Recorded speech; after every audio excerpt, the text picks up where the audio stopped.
Hello. Welcome to the Bryan O'Shea experience. Got a lovely special guest this morning. I look forward to talking to her. Aaliyah, the comedian. I'll let her know I'm live.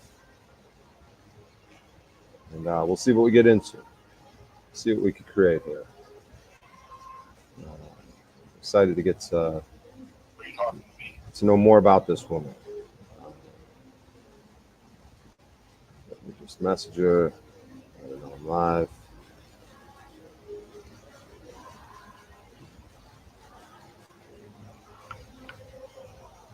All right. All right. Everybody, welcome as we get into it here. What's up, tribe? Aaliyah. Hey, How are you? pretty good. How about you? I'm not too bad. I grew up in Chicago. Did you grow up in Chicago as well? Yes, that's my home. Yeah, Riddles is you work at Riddles Comedy Yeah, I Club? work Riddles. I'm in North Carolina now, though. Oh, okay. Okay.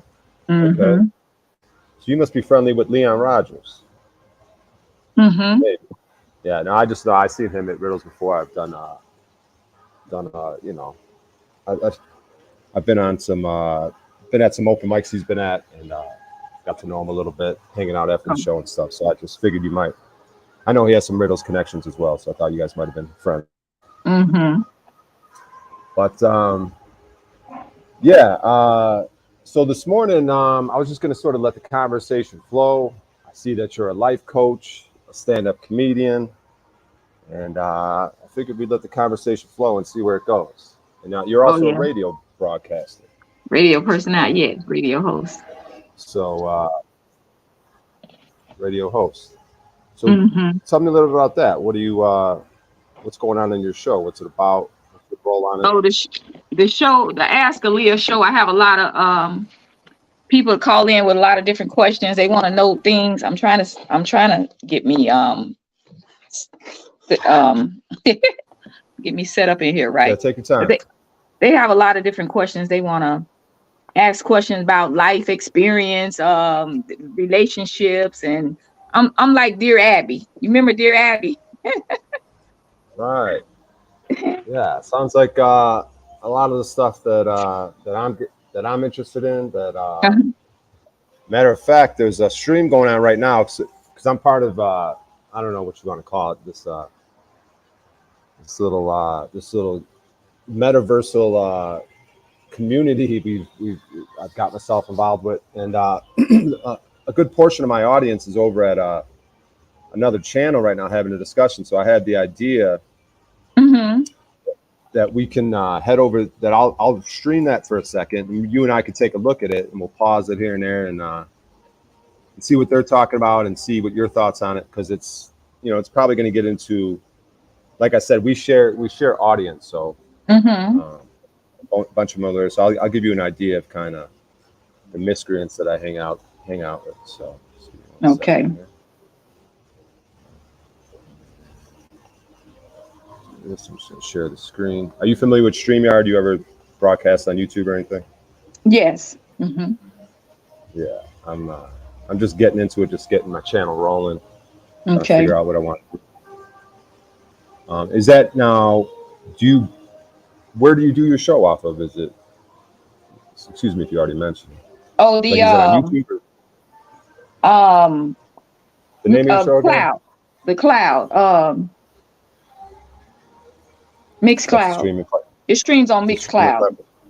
Okay. Mm-hmm. Yeah. All right. So here's the. Let's see. Yeah. So you can see what I'm sharing. Mm-hmm. This is the group of miscreants that I mentioned. So let's go ahead and play a little bit, see what they're talking about. I think they're in some sort of food debate here. But let's go ahead and see what they're talking about. See. Just say we're looking outward and not within. Every single citizen slave on the roads. So the gentleman right there is his name's Paul Unslaved. Mm-hmm. He's got his own channel called Proper Instruction Motivates People. It's a PIMP, pimp acronym. And do you know who Anton Daniels is? Not right off. Right. He's just another personality that we've been also getting involved with for one reason or another lately. But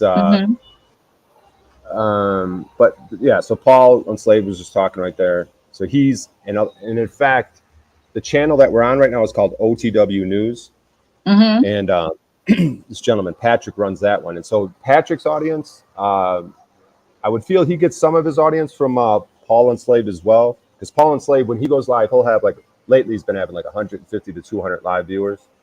Okay. And right, so his audience is the majority of my audience, and a good chunk, I'd say, of his audience is part of this OTW News audience. So I'm just trying to give you a little bit of background on what we're watching right now. So we'll get back to it. Yeah.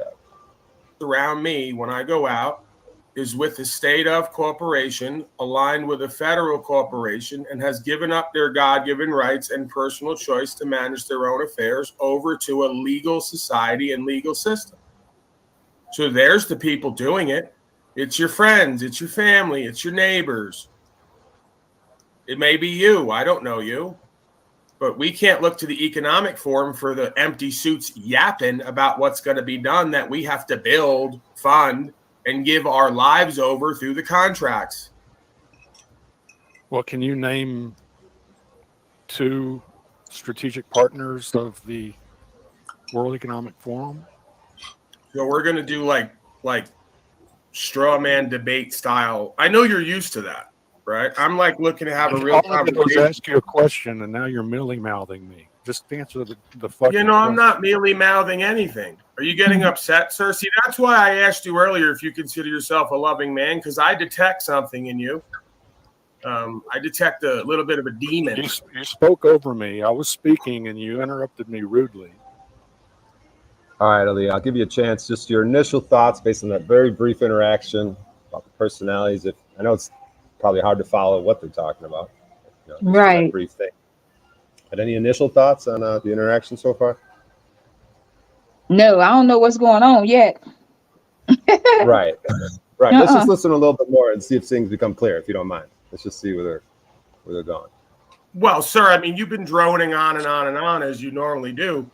And I want to get to the facts of the matter. You want to do gotcha strawmans about everything you think you know and not what you do and how you live. I think you're full of shit.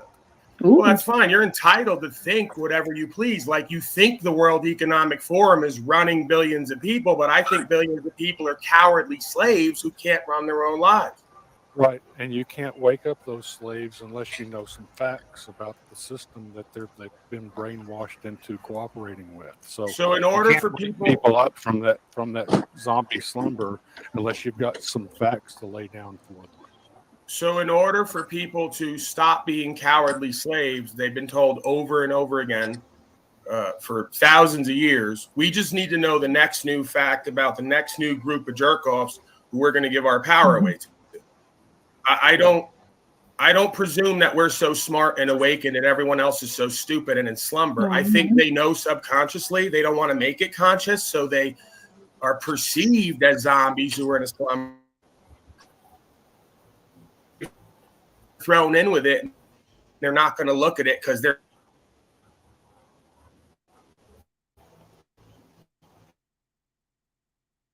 fact that they're slaves. I think the majority of people are asleep to that fact. They're living their I take the ignorance. majority of folks I deal with and tell them pretty straightforward, here's what the boil down is on what we need to do, and I can show you and tell you. They say, nah, not for me. My father's one of them. He'll say he understands it. He sees it. He doesn't want to know. But Paul, what if part of that is this estrogenated diet and all the stuff that we were talking about? That our masculine impulses have been engineered out of us, and that's why you don't see people standing up in the way you're encouraging. That's not true. These are the same people like my father who are all too willing to buck up and get in a fight in the household when no one's watching. They're all too willing to go out fucking 7 days a week and pay for pussy and all the rest of it. So I'm not buying it. There's plenty of testosterone in them. There's plenty of male impulse. They just have it focused on all the wrong things. Yes, but if you combine the estrogen that's leading the diet, and then you combine that with the brainwashing, the constant diluting of the truth, then you create people that are not able to break free. And even if they Lou, get what it, was the excuse since the beginning of time? You guys all want to do straw man arguments. I get you. I get you. But Since the beginning of time, folks have been with the give us Barabbas mentality. Jesus died because of the sins of everyone else, not for their sins. So it's the same dynamic today. A man stands up to rights, freedom, principles in the system, and all the friends and family in slave town stands around and watch as they get hauled off and put in a box and dealt with the Pharisees and Sadducees. And I agree with you. All right, Aaliyah. There's a lot there. I understand, but anything yet? Anything? No. What are you getting from that? I don't know what they doing. Some political battle. It seemed like I don't know what they got going on. Yeah. Paul's like I said, he's got the largest audience that I share a lot of my audience with, and so he's about rights, freedom, and principles, and he's his theory is that most of us are slaved up by the system. We're really not free, and so that's why he calls himself Paul Unslaved. So a way to get free, is to stand up in our own individual ways. Like I could play a video of me standing up in my own individual way when I get pulled over by a cop. You hear me asking them like, where's the loss, injury, and harm in this situation? Because ultimately, the way I look at it, they're going to try to extract money from me. So you got an armed person coming up to you who put his emergency lights on, which is for me to pull over and tell him to go by, but he doesn't go by when I pull over. He walks up to me armed, with this arrogant attitude, thinking he's better. Basically, that's how I perceive it. Like he's got all the knowledge. I'm supposed to be subservient to him, where really it should be reversed. He's supposed to be the servant in the situation, asking him if I'm okay, go into an emergency, which he had those lights on, not to pull me over and try to extort or extract money from me for one, whatever they consider a traffic violation is. So I say, where's the loss, injury, or harm? Where's the injured party in this situation? Like for whatever ticket he's going to give me, that's what I was trying to tell him. Like, first off, where is the injured party when we go to court? Are you going to be able to produce an injured party for this, quote unquote infraction? So that's just to give you from the way the things I participate in. Yeah. But what we could do is we could pause on going down this road, and I want to give you an opportunity to just let my audience know a little bit about you. I know I saw, like I said, the life coaching, the radio broadcast, the stand-up comedy. Maybe you could just give them a little introduction to you and what you got going on in your world. Okay. Yeah, doing stand-up comedy. 12 years in now, national, so I'm all over the place now. So worked with a lot of heavy hitters, tour with Earthquake. I'm know you familiar with Earthquake. Now you comedy too? Yeah, I do, but I'm more still doing a lot of open mics right now. I mean, I've done guest spots for some large audiences, but I still need to step it up and get some more minutes in, so I could get that 15, 20, 40 minute amount of quality time up there, that I'm confident in. So I'm, even though I started 12 years ago, I haven't been dedicated the whole time. But if I dedicate myself, I could probably do something. Okay. Just to give you an idea of where I'm at. Yeah. Okay. Yeah. So we was in San Francisco where we did the Tommy T's in the Oakland area the weekend before last with Bryan. And then this past weekend we were in Memphis at the Vineyard. We had a show there. So yeah, but I'm national. Okay, go ahead. How many seats do those venues hold? The Tommy T's is a big spot. I don't know. I don't know because they got a first floor and then a second floor. I don't know about Tommy T's. What's the capacity there? The Vineyard. Yeah. Huh? I'm guessing somewhere between these places are going to range from 200 to 400 capacity, if I had to guess. Probably so. Right. Yeah, it's a nice big spot over there, the Tommy T's in Okay. in the Bay Area. And then the Vineyard, they hold about 150 over there at the Vineyard. It wasn't really big, but it was a nice setup, nice crowd. Family came out, friends. It was nice there. I do now the radio show. I have an Ask Aaliyah show. Then I had a Go Comedy Go Crazy show where a lot of the comedians were interviewed and come on, and I even had live performers to perform, the artists that locally in the area that could come in and actually do live performance there. But I do a annual once a year. It's the Go Comedy Go Crazy annual celebrating, because I do it once a year around my birthday time. And this year here will be the 10th year that I'm doing it for the annual. So bring a lot of comedians in on that. Howie Bell did 1 year, Nikki Carr, Nick Lewis. I can't even name them all right now, but that's what I do. I love it. I love the comedy life. I sit around but I do stories. So I talk about my life situations, bring the humor to it, growing up with a lot of disadvantages, but I bring the humor in it. So, and that's why, like I say, as an adult, I work hard as I do, because I didn't, growing up out of Chicago, big family of 10, we didn't get to have a lot of things, because it wasn't your turn. As my dad say, it ain't your turn. So you got to have a turn, because if you had got a coat last year and it's time for somebody else to get one this year, you know what I'm saying? Right. You might have needed some shoes. It wasn't your turn though, So I work hard now, because I tell you what, it ain't your turn. I just was done with that. And I said, coming out of Chicago, 3 things wasn't going to exist in my life: rats, roaches, and a house full of kids. So that's what I do. And like I say, I just bring the humor out of it all, because we live through it. So you have people, that have animosity from it. You're not being able to provide like we feel like you should for all of us. It's like, why didn't you have all of us? You know what I'm saying? How sometimes people can really sit instead of, they wasting time is what I call it. Instead of getting on with your life and making your life better, they sit on it, and they stuck is what I call it. And they still stuck in childhood, crying about childhood. That's what I call it. So instead of being stuck, no, I got up and did something with life. You know what I'm saying? I did something with life. I wasn't gonna be stuck. I wasn't gonna be crying about childhood. Like I said, I do it in my jokes. Like I said, I got a brother still crying about childhood. And they're talking, I don't think dad really loved us. I'm like, look, you 40. Like, how long you gonna do this? You know what I'm saying? Hey, at some point you gotta stop the whining. You gotta get up and make life happen. And that was my big motivation for me.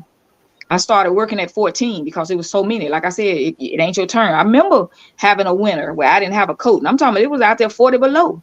And I tell her, me and my sister had to take turns going to school. She go one day, I go one day, because life was just like that. But I don't do the blame game. I don't blame them, because they kept us all together.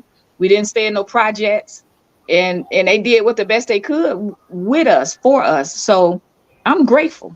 And that's what I took out of that life experience. Yeah. Yeah, that's awesome. They say laughter is the best medicine. And, it is. And it's therapy. It's therapy. Because then what threw me on stage was this thing called menopause. You familiar with that? Right. Yes. Yeah. Menopause. Now, because even growing up in Chicago, I always was the class clown. I always wanted to do comedy. I just never knew how they got started. So once I started going through menopause, I had told this guy that runs a every first Friday of the month, he have a comedy show. And I would always go. And I felt like I needed me some time up there. You know, I need to talk to the audience. I need to educate the audience. I need to let people know what we're going through, and let them know that we don't even know what we're going through. Because in menopause, when I would go to the doctor, she really couldn't explain it to me. She was just like, it's some thing women go through. She was like, ask your mom. My mom didn't talk about it. I never knew nothing about menopause. So at that age, and here I am in my 40s, and I'm like experiencing this heat that I didn't understand. So I'm like, we need to talk about this. And going to hit the stage was my outlet. So I found out that I had to do the open mic, and that's what I did. I started going to open mic. Then like 6 months into comedy, I was booked. I started being booked as a paid comic, because people was just like coming to the open mic and they was just like, you're funny as hell. Like, can we book you? And I was just like, yeah, you know what I'm saying? So I started being booked as a paid comedian 6 months in, after going to open mic every day. Once a week, rather. It was once a week that they had it. But once I learned that the open mic is the way to get it and how to, you know, perfect the craft, I started doing it open mic. And then I was on getting it in, then being booked, like I say, regular. And then here I am 12 years later. Yeah, that's an awesome story. I remember going to Jokes and Notes when it was around. Yeah, I did Jokes and Notes. Yes. So do you know Just Niche? Yeah. Yes, I do. Now you not in Chicago, right? I'm in Vegas at the moment. I grew up in Chicago. All right, got you. Yeah, and listen, I'm gonna tell you what, when I go home, cause Damon let me do riddles. Cause when I go there, let me tell you what, it be standing room only. That family come out, and them family and friends come support. So I remember the very first year they booked me there, and then it was bumper to bumper up in there. They were just like, Caesar sold out, and they were just like, well, we'll stand, because it was bumper to bumper in there. and they was like, who family reunion is this? Because like I say, I'm from Chicago, and when I go home, I don't care where I'm at in that area out there in Illinois, they coming. They come boatloads. They coming. Yeah, Just Niche. I'm very fond of her. From sharing the stage with her at the different mics, and well, she was more of an established comedian, or is more of an established comedian. But I always loved her personality, and I always got along with her real well. And I'm a fan of Just Niche. So. Yeah, I brought her here to Raleigh a couple of times, and we worked the Improv here in Raleigh. And then anytime she's in an area where that I can branch out to, I go on and get in there with her when she's near me. Mm-hmm. Yeah. Raleigh area. Okay, because I've lived in the Charlotte area on and off briefly here. Okay. Yeah. So I'm familiar with North Carolina a little bit. So mm-hmm. It's pretty beautiful out there. Some nice people out there. Yeah. Now, the menopause thing, that's it's very interesting that you're sort of got a late start in comedy, or a late bloomer when it comes to comedy. Yep, I did. Yep. And it's interesting that the menopause would kick it off, because that's, just like, another thing, topics that we kind of get into with these dysfunctional families. And that's one of the things that, like, even girls, like, say in the household I grew up in, like, nothing was talked about, like, as far as sexuality, your body, anatomy. Like, it was all like this Irish Catholic shame, guilt, like, talk about certain things, and like you're not taught certain things. Like, so I didn't even know I had to be taught, like, what masturbation was. Like, basically this woman that, my mom met at a college classes. She was younger than my mom. My mom was going back to school for whatever. And this woman needed a room. She started renting a room out from us and would take us to the park and stuff. And I think she just felt bad that I didn't know certain things. And she told me about it. And then my mom finds out she told me somehow, because I probably had a big mouth or something. And like, and my mom sits her down and has a conversation like, this girl did something wrong probably. When really she just probably like, all right, it's time for this 12-year-old boy, however I was, 10, 11, to start 12, knowing some things, right? Right, because all the other kids are already talking about it. And I didn't have no clue what they're talking about. And then I remember going back to school, oh, this is what y'all have been cracking jokes on and trying to hint at. You know what I mean? As we figure this out on our own. And even the more sad part is, like, I heard women start getting their periods, young girls, and they don't even know what's going on in some of these households. Right.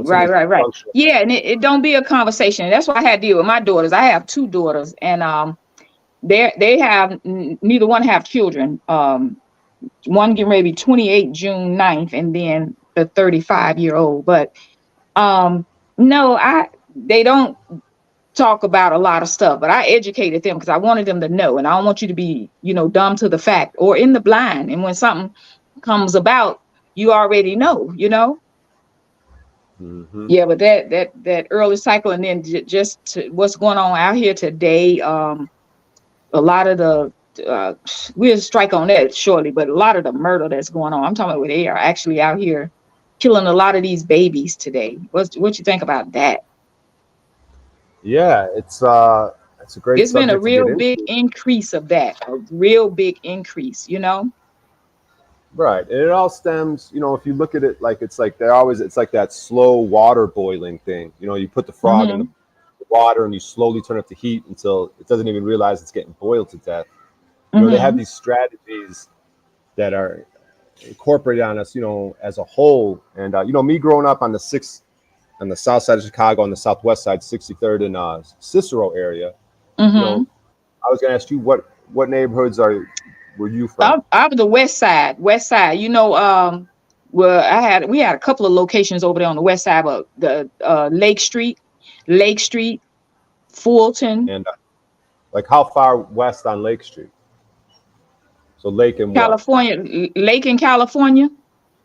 Okay, yeah. So Lake in California. Yeah, I met some people over there by Cermak and Colin. I know the area like Harrison and Pulaski, whatever those areas are known for. And, the weed spot on, I'll just say it. Hey, you know what I mean? Those, you got because now it's all popping off over. So you got Madison and Cicero. They're just, you go get yourself. Yeah, and then listen. Let me tell you. Let me let you in on something. R. Kelly is my cousin. Oh wow. R. Kelly is my cousin. Yep. And so because he in Don Juan was the pimp on Madison and Pulaski up in there. You remember Don Juan? Oh, absolutely. Yeah, R. Kelly they had nerve to take him off of Madison and took him up to Hollywood. Oh wow, okay, that makes sense now. They took that clown up there to Hollywood. You remember Don Juan be nothing draped in number green, right? Number green. Right. Yeah. Had that green Cadillac back in the day. Yeah, we remember when R. Kelly got started up there on the corner, up there in Madison and Pulaski area, and with his box on the ground and collecting change as he was singing. The bump and grind way back then. Vive, all of them. He was singing them on the street. Wow. Yeah, But listen, and we never imagined that he'd have got that big. You know what I'm saying? Never imagined. Yeah. Right. And I guess it's telling, like, whatever road R. Kelly ended up going down, and questionable moralities or whatever, or ethics, however you want to put it.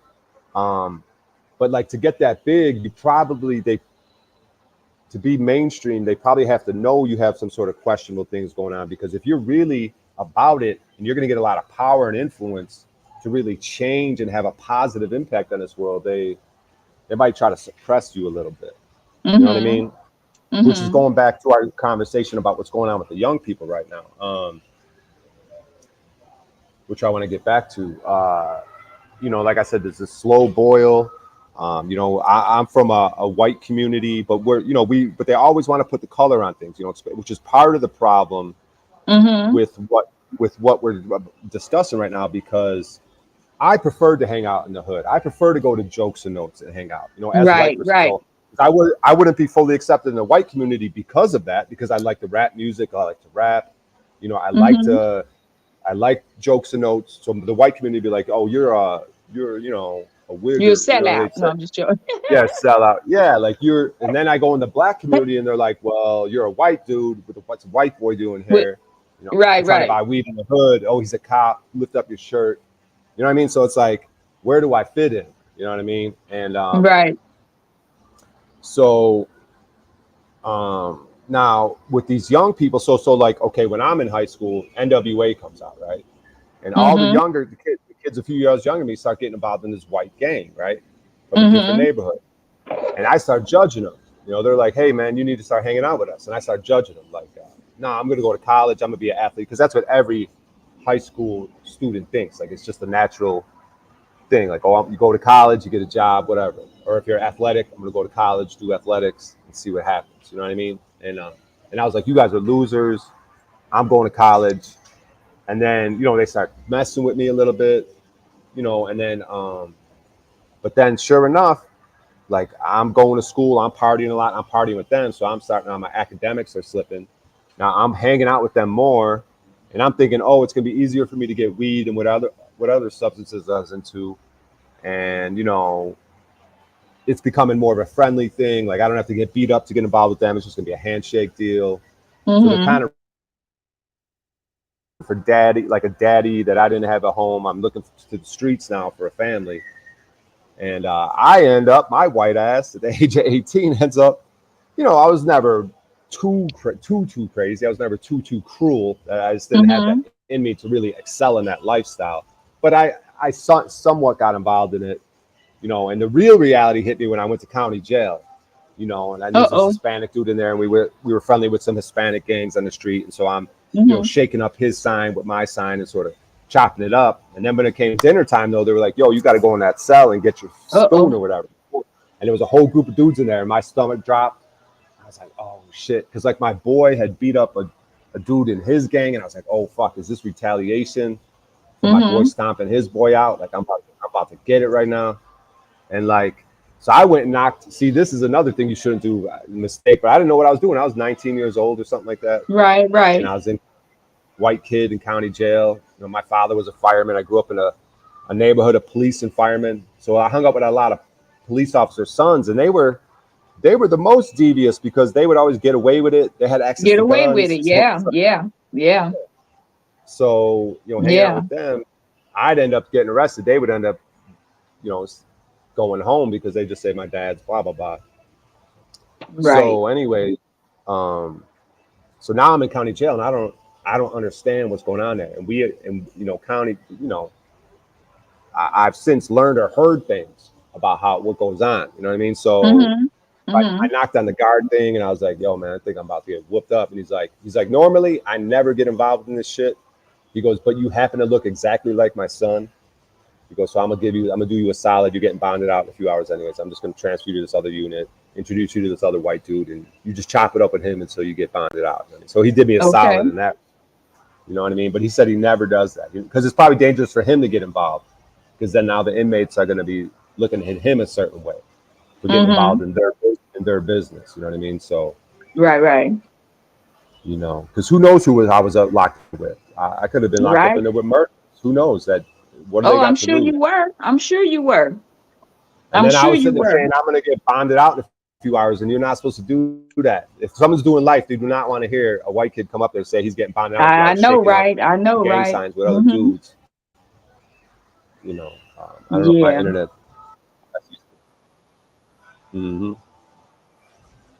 Yeah, your box is spinning right now. Or no, you're good. You're back. So where am I going with this? Okay, so I'm trying to tell you how it was the progression for me even getting involved in that lifestyle, right? Where I'm walking around with a gun at times, just for protection. It got to the point where I wanted it for protection because I'm getting mixed up with all these people, and now I just want it on me, just in case something goes down. You know what I mean? And or even if I'm doing things that are gonna be you or me. Yeah, and even if I'm doing things right.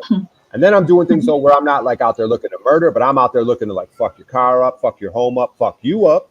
But I'm not really necessarily for murder, but I'll have the gun on. I remember I had a gun on me just in case, you know, but I'm just saying this out. I see how it could progress to I could have been, you know, these things could have got crazy, you know, could have got deeper and deeper in that life. Especially if I started especially if I was a successful drug dealer. I was never successful. I was always my best customer. So luckily I never got too much money and things didn't get too crazy. You know what I mean? So But so this is a long-winded way of getting to the subject of the young people today. And so the way things have progressed since the 90s till now, and the way things are ramping up, and you got the drill shit and the Chief Keef kicking it off. I mean, shout out to Chief Keef and Lil Reese and all them dudes, and King Von and FBG Duck and that whole situation. You know, I'd be driving around Right. Old Block, just like, like a little fanboy, or when Vaughn was alive, just kind of looking around.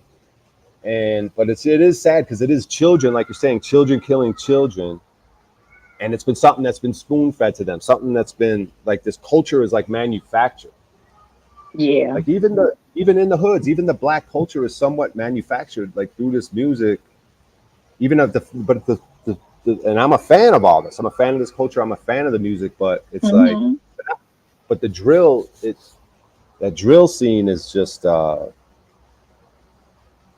it's sad. I'll give you a chance to have your important thoughts on it too, with this children killing children. Yeah, the kids. And then even the parents are killing the children. You know what I'm saying? You hear more and more about these parents killing these children. More and more about these parents killing these children. I don't know, something in the air, for real. You know, and COVID didn't make it no better, but it's something in the air that's really real off, you know? Yeah. What do you think about that? Right. It is. Something is in the air. Definitely in the air. Yeah, the way I look at it is, we go through these age changes, and we go through these seasons. Right. The seasons where it involves spirituality and different energies. And so I think we've been in a season where some call it like the short season of Satan, where he gets his chance to have, if they want to make the moves and go down that route, it's going to be easier for them for Satan to influence people, right? Because really he can't do nothing other than influence and whisper, like, you know, kill your friend. You know, he's talking to your girl. You know what I mean? Act on that anger. You know what I mean? Fuck him. Who's he think? You know, those whispers. You know, you got the angel and the devil on your shoulders. Who are you going to listen to? So it's the season. That's why I constantly tell you about things. You know, watch what you're listening to and watching. You know what I'm saying? Right. Yeah. Right. Yeah. Because it's all energy, frequency, vibrations, and so right now I think we're transitioning to a higher frequency, a higher vibration, where if you want to go down them dark roads, it's just going to it won't be as easy as it was in the recent past, is the way I look at it. And so right now, since the individuals who are so far deep in that dark world, and, you know, they sort of consciously or unconsciously have these contracts with the dark forces, and they see that things are changing. Now they really want to ramp shit up. Like, that's why we're seeing, like you're saying, parents, like, they're really just going to ramp up the bullshit to see who's going to go along with what. You know, and they have all the tests. You see certain things with COVID, how people are going to move, how people are going to react. You know, and then it's like this winnowing process that you hear about in scripture and biblical things, like the separation, the wheat from the tares. And so, so you could see based on how people. So you see the character of a person, where they're either given power or where their backs up against the wall, when they're given controversy or struggle. Right. The character is going to show themselves. So we see how friends and family are reacting to what's going on in the world, and in my opinion, a lot of people are failing this quote unquote test. They are.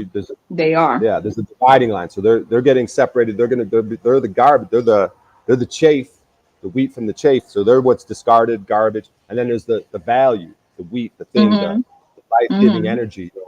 So, and that's how I sort of feel. Like, I'm not 100% there. Like, I feel like I failed a lot of tests, but like, at least I feel like my heart's in a certain way to where I'm on this side of the line. You know what I mean?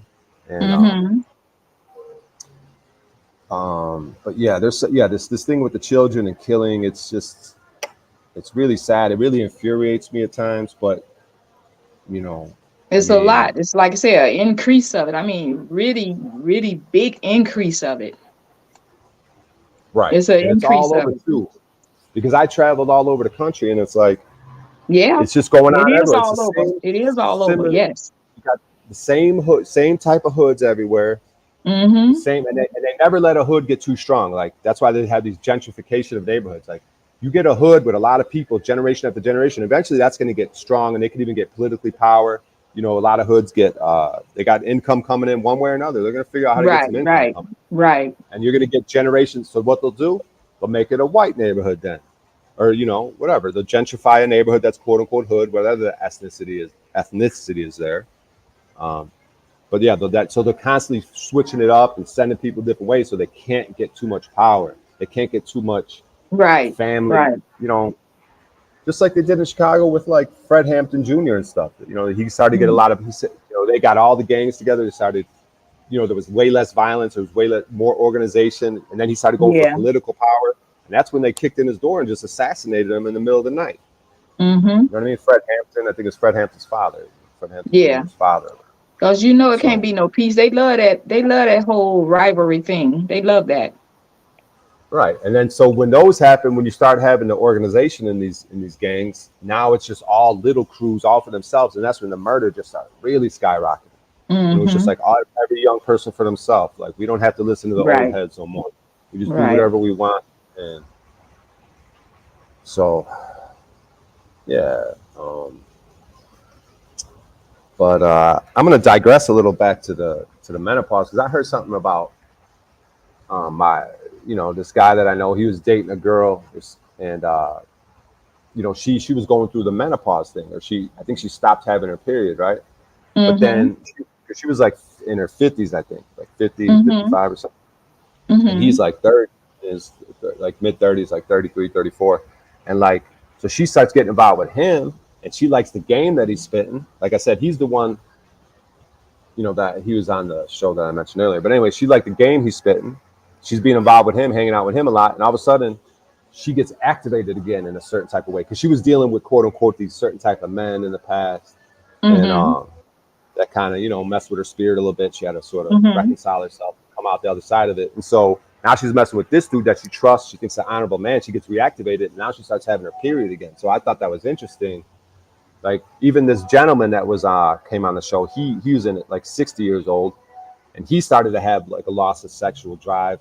But then ever since he started like conversating with this dude and having certain talking things out, he gets into certain relationship things with this guy and his daughter. Just in general, the guy's general vibe, and then he starts getting reactivated in life, starts getting more vigorous in life. Now his sexual thing starts getting reactivated again. So it's just interesting how these things can get activated again or reignited, you know. So I don't know. I'm just throwing that out there. Since we were on this, it just reminded me of it. But yeah, I know a lot of us didn't know about it. So I was educating the men in the audience about the menopause, because a lot of times they women because you moody, you mad as hell, you're laughing, you're crying, you don't know from day to day what you're gonna feel like, you know, and in the hot flashes, you know. So you be angry, and a lot of the men, they didn't even know what it was. They didn't know what they were going. Because sometimes when I started talking, and the man was like, "Oh, so that's what that is," you know? Yeah, you know, like menopause for women, midlife crisis for men, because men go through it too. They just deal with theirs different. Men like to go out and get 2-seater cars, and younger women, you know. Right. Yeah, a lot of this is healthy for the audience, because a lot of them probably, like we were saying, they might have a hard time. They're dealing with it, and so through comedy, these uncomfortable conversations or situations, and then to be able to laugh about it. Right. That's so healing for these audiences, and that's probably a big reason why you were getting them packed out, because they're like, I want some more of that. Yeah. I want some more healing, more insights. Like, it's therapy, it's healing. Like, I call it alchemy. You could take this dark stuff, you know, this lead, you know, which would be a base metal, and turn it into gold. You could take something. Right. And so that's how we flip the script on these things, and that's how we're going to flip the script on this problem with these young children murdering each other. We got to make who's ever influencing this stuff, the people that think they could, that have a hand in influencing this direction that the world's going in. We got to make them a joke, and once they become a joke, it's over with. Right. You know what I mean? Yeah. Yes. You even have them, like I said, a lot of the kids, some of the parents are pure scared of them. You know that, right? Scared of their children. Yes. Right, because now the child could just look at the parents as an op. right? Oh, you're gonna try to get involved in my shit. You're gonna rat me out for you're gonna find a gun and you're threatening to call the police. Now you're a op. You're a snitch. You're interfering in my business. You know? So that's creepy as hell. But I'm just thinking out loud about what you're saying. Like, yeah. So, because there's another, I know it's a video now floating. This lady was talking to her son. He got to be about 17, and she was telling him he couldn't go out, and he pissed a fit. You know, I'm tearing up stuff, started breaking windows. Like, I'm like, no, he gonna be in a coma somewhere. You understand? Yeah. Right, and the whole push towards these single family homes. So a lot of, like, I grew up with a single mother. You know, this whole because at one point, I think it was around the time of the civil rights movement, like the black community, like in Chicago, even those Brownsville districts and stuff, like the black community was known for 2 people in the household, hard workers, right? Like faith in God, like that's powerful shit. Like if you got faith in God, you're a hard worker. You got 2 people you got a man and you got a mother and father there. That's a recipe for disaster for the evildoers, because you're gonna start building strong. So now you're gonna introduce the civil rights movement, which, however that all went down, like, you're gonna introduce race into it again, because probably people were getting along way more than, because they always want to make you think there's a division. You know what I mean? Like, look at me and you up here chopping it up. No problems. We're getting to the heart of the matter. They want to make it seem like there's something going on. So that's just another game they're playing, right? To get us off the eye on the prize, which is the family stand unit. focused on it. Yes. And then not only that, listen, the whole beef thing, I don't understand it anyway, because like I said, that whole my family, they didn't promote racism. No such thing. If people treat you right, you treat them right. You know what I'm saying? Treat people how you want to be treated, and that's the name of the game. That's the name of the game.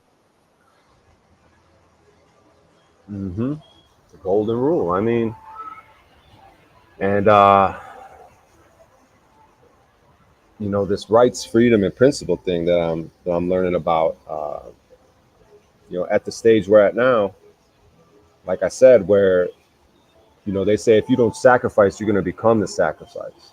You know what I mean? And if I'm gonna make moves, because a lot of us want to use, a lot of us, like me, we grow up even like, they say it's cuffing season in Chicago when it gets cold. I got to get me a girlfriend because it's cold out here. You know what I mean? They call it cuffing season. You know what I mean? Or even in the black community, you know what I mean? There's certain ways people move to where, how do I say this? So basically, I was getting to the point of how I, would rather, they say, rather than use God, God help me, give me this. I want to use God. No, let me be used by God. So if I have that mentality, that if I'm in a situation where I don't want to do something, I'm afraid to speak up. Like even on this job the other day, I'm building this furniture for this woman, and she's got her daughter there with a tablet, and this tablet is just like, I could hear the mind control. Whatever this girl was watching, I hear it sometimes with these children when I'm in these homes working. You'll hear this tablet and whatever. It's just nothing seems positive. It's just rapid fire. Like, I guess it's some app for kids. We used to watch cartoons, but the new thing is but that's their and they give them that's their distraction. That's their way to not have time with them. That's their way to get them over here and be peaceful with this tablet. Because that's another thing too. That's another thing that's way out of control. These young ones, with them tablets, phones, and all of that.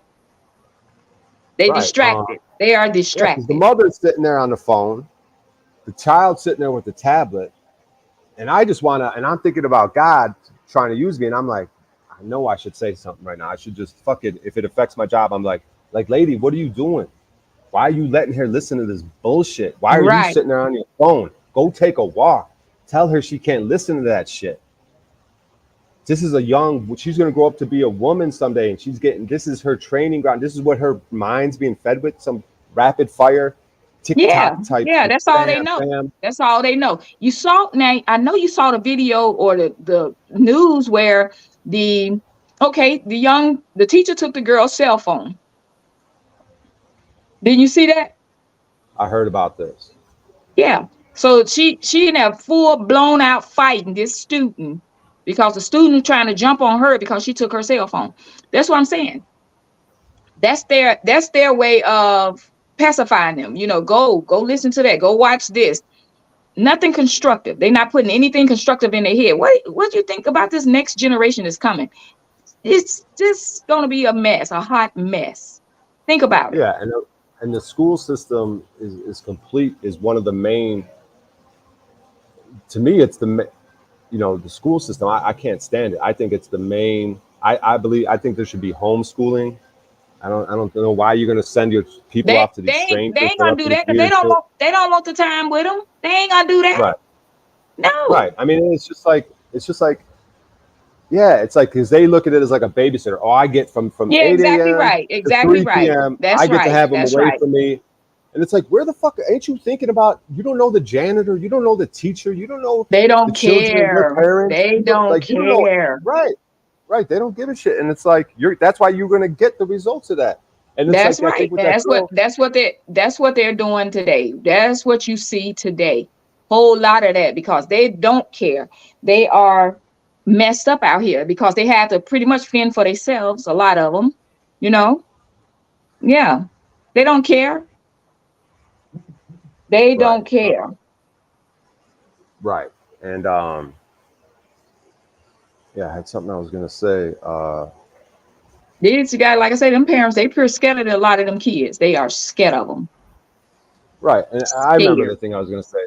Right. So whatever we see on the news, when we see something like a girl got her phone took, we have to like kind of anything that's mainstream broadcast on news like that, Mm-hmm. like there's some Mm-hmm. it's not always exactly what it is. Like when I saw that video, now see here's could be a flip side of it. So that Uh-huh. teacher I already hate schools.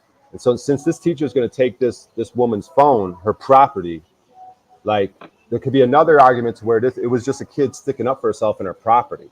Like maybe like you got this person taking her property and seizing it, and she's just like, nah, give me my property back. You don't get to take my property out of my hands. Right. Like So you know what I mean?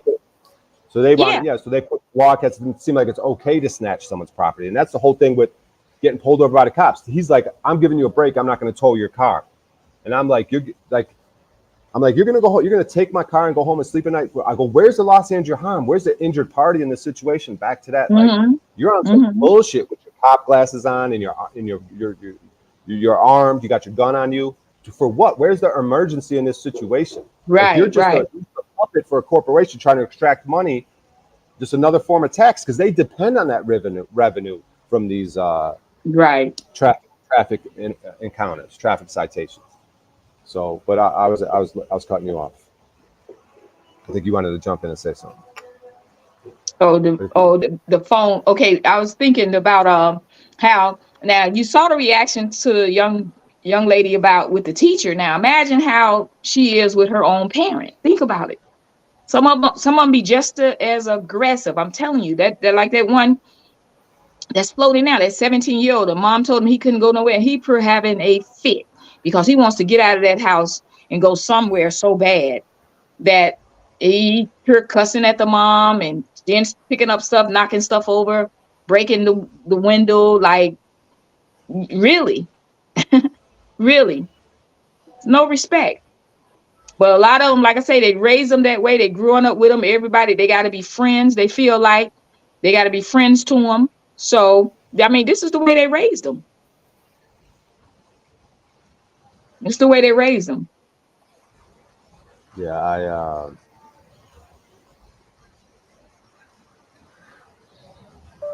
I wanted to go back real quick. Yeah, I like this conversation. I just gotta head out to this job at some point. I might have to leave in 10, Yeah, 15 yeah, minutes. you good. Yeah. But I wanted to go back and see what was going on this other go back to this other stream real quick. Because like I said, most of my audience is over there. So I just want to see what they're got going on. they're getting into right now. Mm-hmm.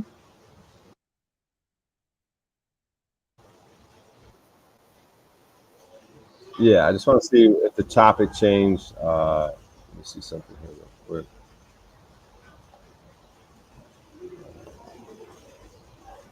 Okay. let's see if they're still going. Mm-hmm.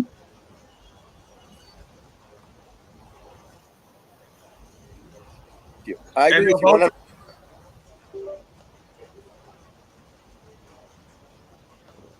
Refresh this. So what's the next show you got coming up? Where's it at? Fayetteville. I'm in Fayetteville on the 10th. I'm out here in Fayetteville, North Carolina on the 10th. And then the 30th, we're in Florida. We out in Florida. Okay. So yeah, just trying to keep it moving. Stay booked, you know. Yeah. And can you drop any links in the private chat or tell people where they could find you? Absolutely. Mm-hmm. You know, any links or any information for the audience? Mm-hmm. Drop it in the chat. You could put it in the private chat of the StreamYard, and then I'll go ahead and put it in YouTube. And then I'll go ahead and copy paste it into the chat so that people can have links and ways to find you and support you. Maybe we could we could end off on the topic of the life coaching, what's going on with that. So you're still involved with that? Yeah, I do.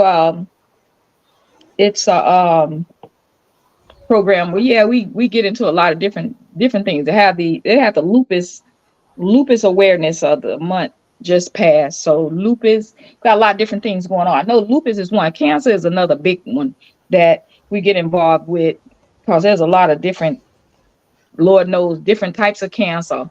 So we try to support them, get into and get out and not protest, but we have a lot of different events where they're promoting, trying to self-care, trying to get people into themselves and try to take better care of themselves.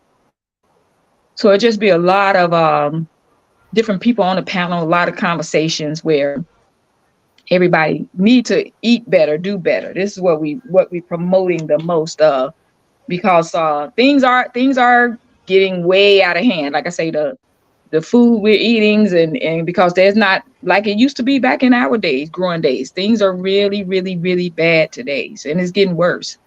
Everything you eat just about now ain't nothing good for you today. So I call it getting back to the basics, where we start doing things like even start trying to plant your own garden. I mean, let's be smart about it, right? Let's start planting our own garden, getting to doing things like that. My grandmother did. I was born in Mississippi. My grandmother in Mississippi, and I was raised in Chicago.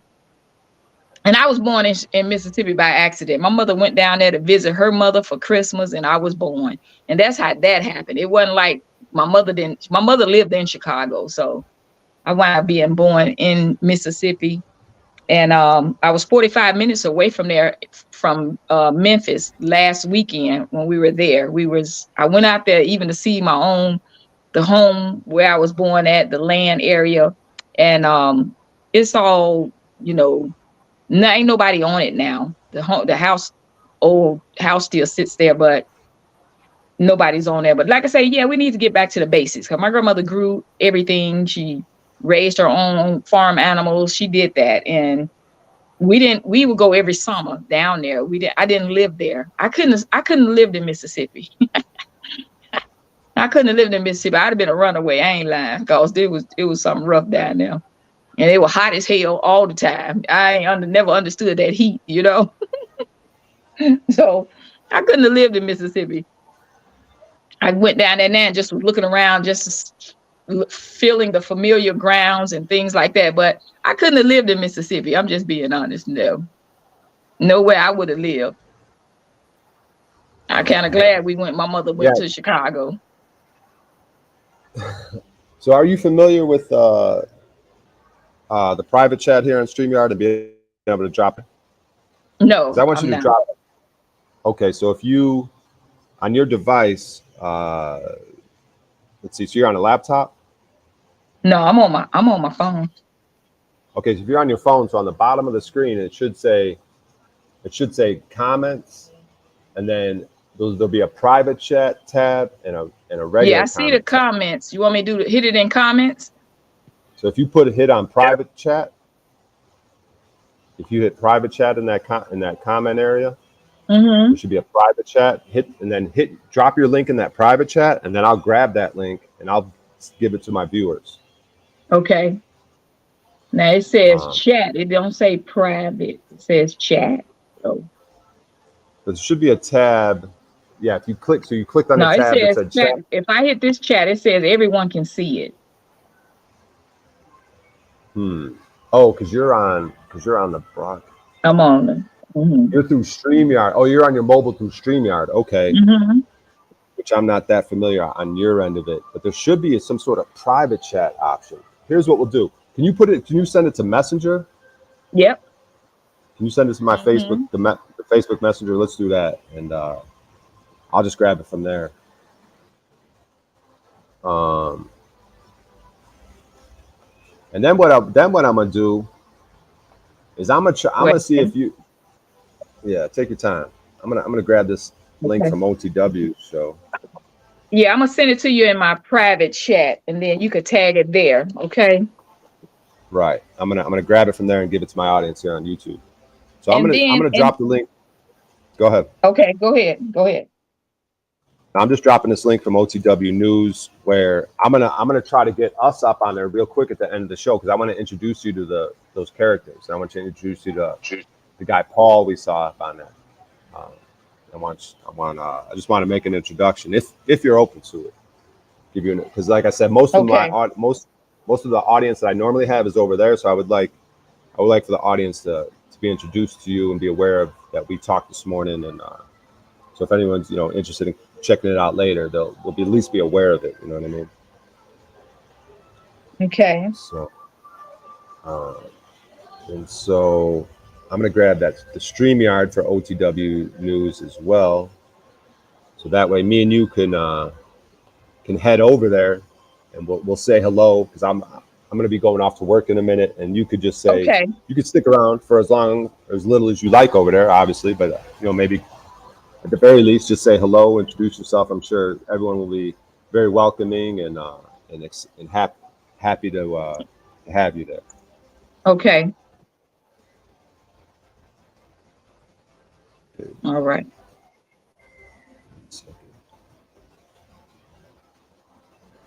All right. Now, I'm gonna grab the link you just sent me, your Instagram link. I'm gonna grab that. And I'm gonna send that to my audience. So I don't know if it doesn't seem to be letting me copy and paste. Oh, here we go. I got it. I'm gonna copy and paste this to my audience on YouTube. So yeah, if anyone wants to support Aaliyah and Aaliyah Ford, my wonderful guest today. Thank you so much for coming out. If anyone wants to support her, go to Instagram at Funny Aaliyah, AALIYAH Ford, FORD on Instagram, and show her some love. See what she's getting into. If you're out in the North Carolina area, she got a show this weekend. What were you saying? Or no, next week, the 10th in Fayetteville, North Carolina. Yeah, she's gonna be. And which club is that at? It's a private event. Private cigar event. lounge. Yeah, it's gonna be at the Cigar Lounge there in Fayetteville. Private event for a birthday. I'm doing that one, and then Orlando. We're gonna be in Orlando at the Improv. That's the end of the month. Okay, so here's what we'll do. I'm gonna head over. If you see the link on YouTube in the chat that says OTW News StreamYard Live now. So if you click on that and you go over there, and once I see you over there, I'm gonna go over there, and then we'll both be over there, and I could make the introduction and introduce you to this audience that we sort of share, and we could say hello real quick. So if you want to, you can go head over there, and then I'll be over there in a second. Okay. So I really appreciate you being here today, Aaliyah. Thanks so much. Appreciate you. Yes. Do it some more in the future. I'll reach out. Absolutely. Okay. All right, Thank Aaliyah. you. Thanks All again. right. Nice Thank conversation. you. All right. I'll see you later. Yeah, that was wonderful, Aaliyah. That was a nice conversation. But I just want to, so she's going to head over to OTW News. So I'm going to go ahead and Field your see what obligations. they're talking about over False there. dichotomy. I think that if you say it's either this or it's that, then Yeah, Paul's still over there. Yeah, so I'm gonna head over there. I gotta check this job. I'm having some issues with this app.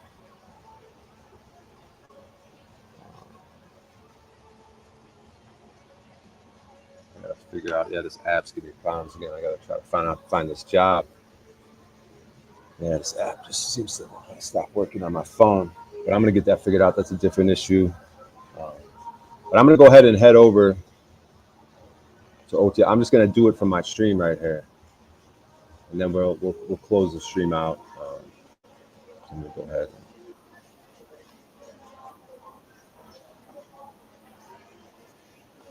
battling. And I think that we'd be better off if we were outside of that, under all of these contractual chains and shackles. However, these entities also employ might. And so just because you're not on contract with a powerful entity doesn't mean that if you choose to break any contracts with that, because this same entity has been proven Garland, you're extending the answer to the question to another question that wasn't asked. It's a qualification that you're giving yourself to not do it.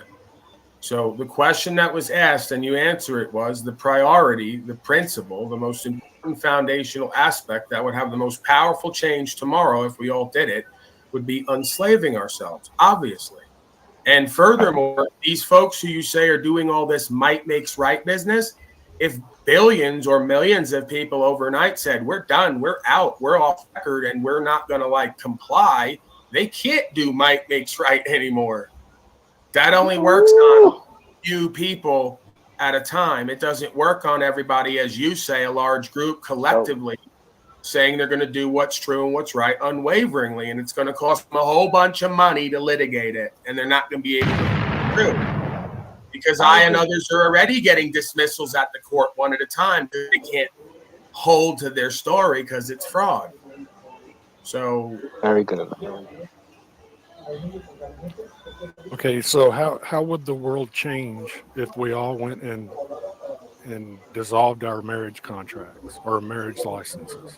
Don't do that, Garland. It's disingenuous of you. You're focusing in on one aspect and minimizing the entirety of the idea and the ideology. If you're not spiritually, how would being spiritually free impact the world tomorrow? If you can't answer that question, either you're being disingenuous with why you're asking it, or you're too incompetent to come to your own conclusions. How would being mentally, emotionally, spiritually free and loving and unwavering in truth tomorrow would affect the world? I don't know. We might have a kingdom of heaven rather than a hell on earth. How about that? Fucking man. I'm really slow with the bombs.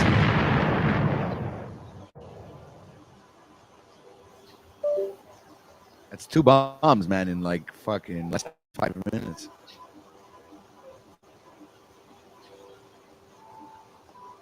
All right, so I love it when it goes silent like that, man. It's just great. It's like, where are the crickets? I should get the crickets. Because there's no way you could actually answer. That's the most genuine thing I think he said the whole time, is not saying anything. There's no way you could answer anything that I've said in a way that doesn't detract from what we all need to be, because we're all oneself. When you attempt to try to fight it and answer it, you only reveal who and what you are and what you're motivated by. This is faith over fear. If not, we're ruled as a metaphysical being. Spiritually, we're ruled. We're already slaves. We're already in a prison. The rest of it doesn't fucking matter.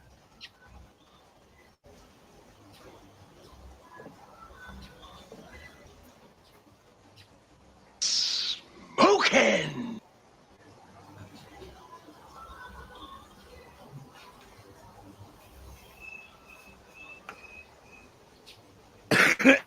Don't all talk at once. Maybe you might talk over yourselves and we won't hear what you're saying. I'm not allowed to All finish a thought, so there's no reason for me to speak.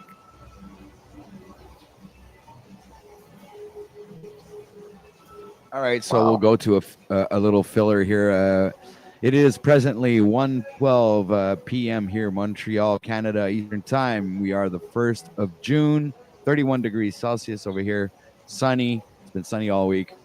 Yeah, I like doing that. I'd like to get a traffic guy, like he'd do the world traffic, like a bit. Like a guy would come in and do a bit. Usually Nubs does it, but he's not here today, so I don't know. All right, so I'm going to have to spice this up a bit. How about a brief... Well, Garland left. Oh, well, all right. See you around, dude. Thanks well, yeah, he did more boomer narcissism we've seen many times where he comes here to, like, control the conversation and direct it into the only thing he knows how to do and make that his most important special thing on the planet. And then when he can't be held accountable for the man he is behind the presentment, he plays the victim and then runs off. We've seen this many times. It's called Talcottism. It's called my daddyism, right? They all do the same shit. They're a bunch of contracted slaves who act like they have a specialization that makes them important in life. They want to direct every conversation to that. When you hold them accountable for whether they're honorable men or not, they say they're going to put a foot in your ass, then play the victim, then run off because they couldn't be heard, right? Like as if he couldn't be heard and understood because we wouldn't let him be. You're a bitch. Exactly what the fuck I mean. You default to putting a foot in my ass when we get a little bit heated, and then you run off like a hoe when you act like you can't be heard because you know you were wrong and you can't substantiate yourself as a man first. We've dealt with this many times. I just took it upon myself to reveal you because I energetically felt you before I saw and heard you, like I have many times before. I don't give a fuck that you're Garland Farms and everybody sucks your dick when you come here because they seem to know who and what you are. I'm tired of it. I'm tired of women and children have to deal with men like this. And then they want to sit up here and claim they're happily monogamous. We never get to hear from the women and children, though, somehow. I have the women here next to me who want to be here next to me, the woman at this time, who wants to be here next to me, who comes on panel by her own free will and wants to contribute. All these happy monogamy boys who are so in charge of their household but can't have a back and forth without showing their character always want to get violent or run off the same way I suspect they do with the women and children. That's why you don't hear from them. Isn't that right, Queen Aaliyah? Am I off on something here? We got a woman here. Am I off on anything? No, not at all. Go keep talking. Keep talking. You ain't saying nothing wrong. Empowered sister up here today. She knows what the fuck I'm talking about, talking that good game, and I ain't lied one time. I'm just observing and reporting. And I'm a man first, so don't think I haven't done it in my life. All criticism is self-criticism. I'm just getting me right or got me right. Can't say the same for most of you out there who act like that. You rather fight and run from the truth than really confront it. And that's why your women and children don't really truly love you and or respect you because you're not respectable. See, women and children thrive off that metaphysical space, that emotional space, that communicative space. And you ain't got it in you. It's called soul, right? The African-American women might call it. It's called spirit. It's called soul, right? It's called really being something, having some gravitas, having some standing, some status in the community, in the home. You ain't got that. But you go all around the metaverse debating other men to try to get that, and I'm fucking sick of it.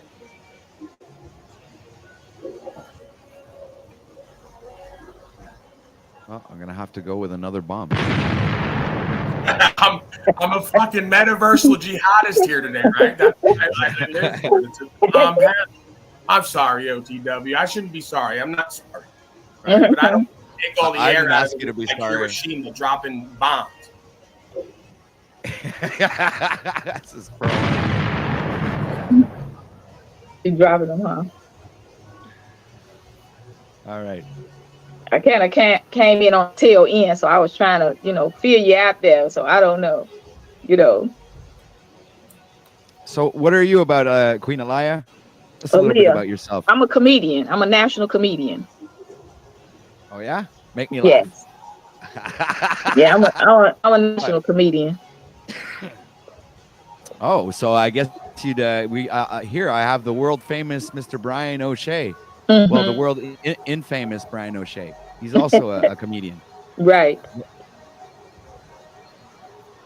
Pipe up, fat slave. Say something, Bryan. Where'd Bryan go? I don't know. Oh, I'm he here. comes on stream. There just you look go. pretty. There you go. Yeah. We dropped in on the tail end. We don't know, pieces and bits of the conversation. So. Well, we it's all kinds of variety of conversations. Actually, from we were talking about food earlier. Went into rights and freedoms, properties, liberties, and now you were talking about yourself. So we're here now. It's like we're living the moment here on OTW News. Whatever happens, happens. This is how I take it. So the floor is yours, Queen. Actually, I want to hear more from you. You want to hear what you want, a joke?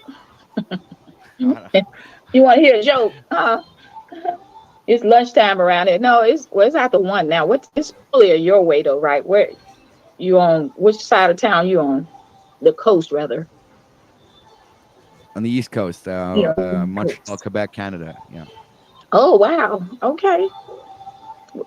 Yeah. The kids are bad today. I heard them briefly speaking about a little about child rearing. Well, a lot of time parents doing more trying to be their friends versus parenting.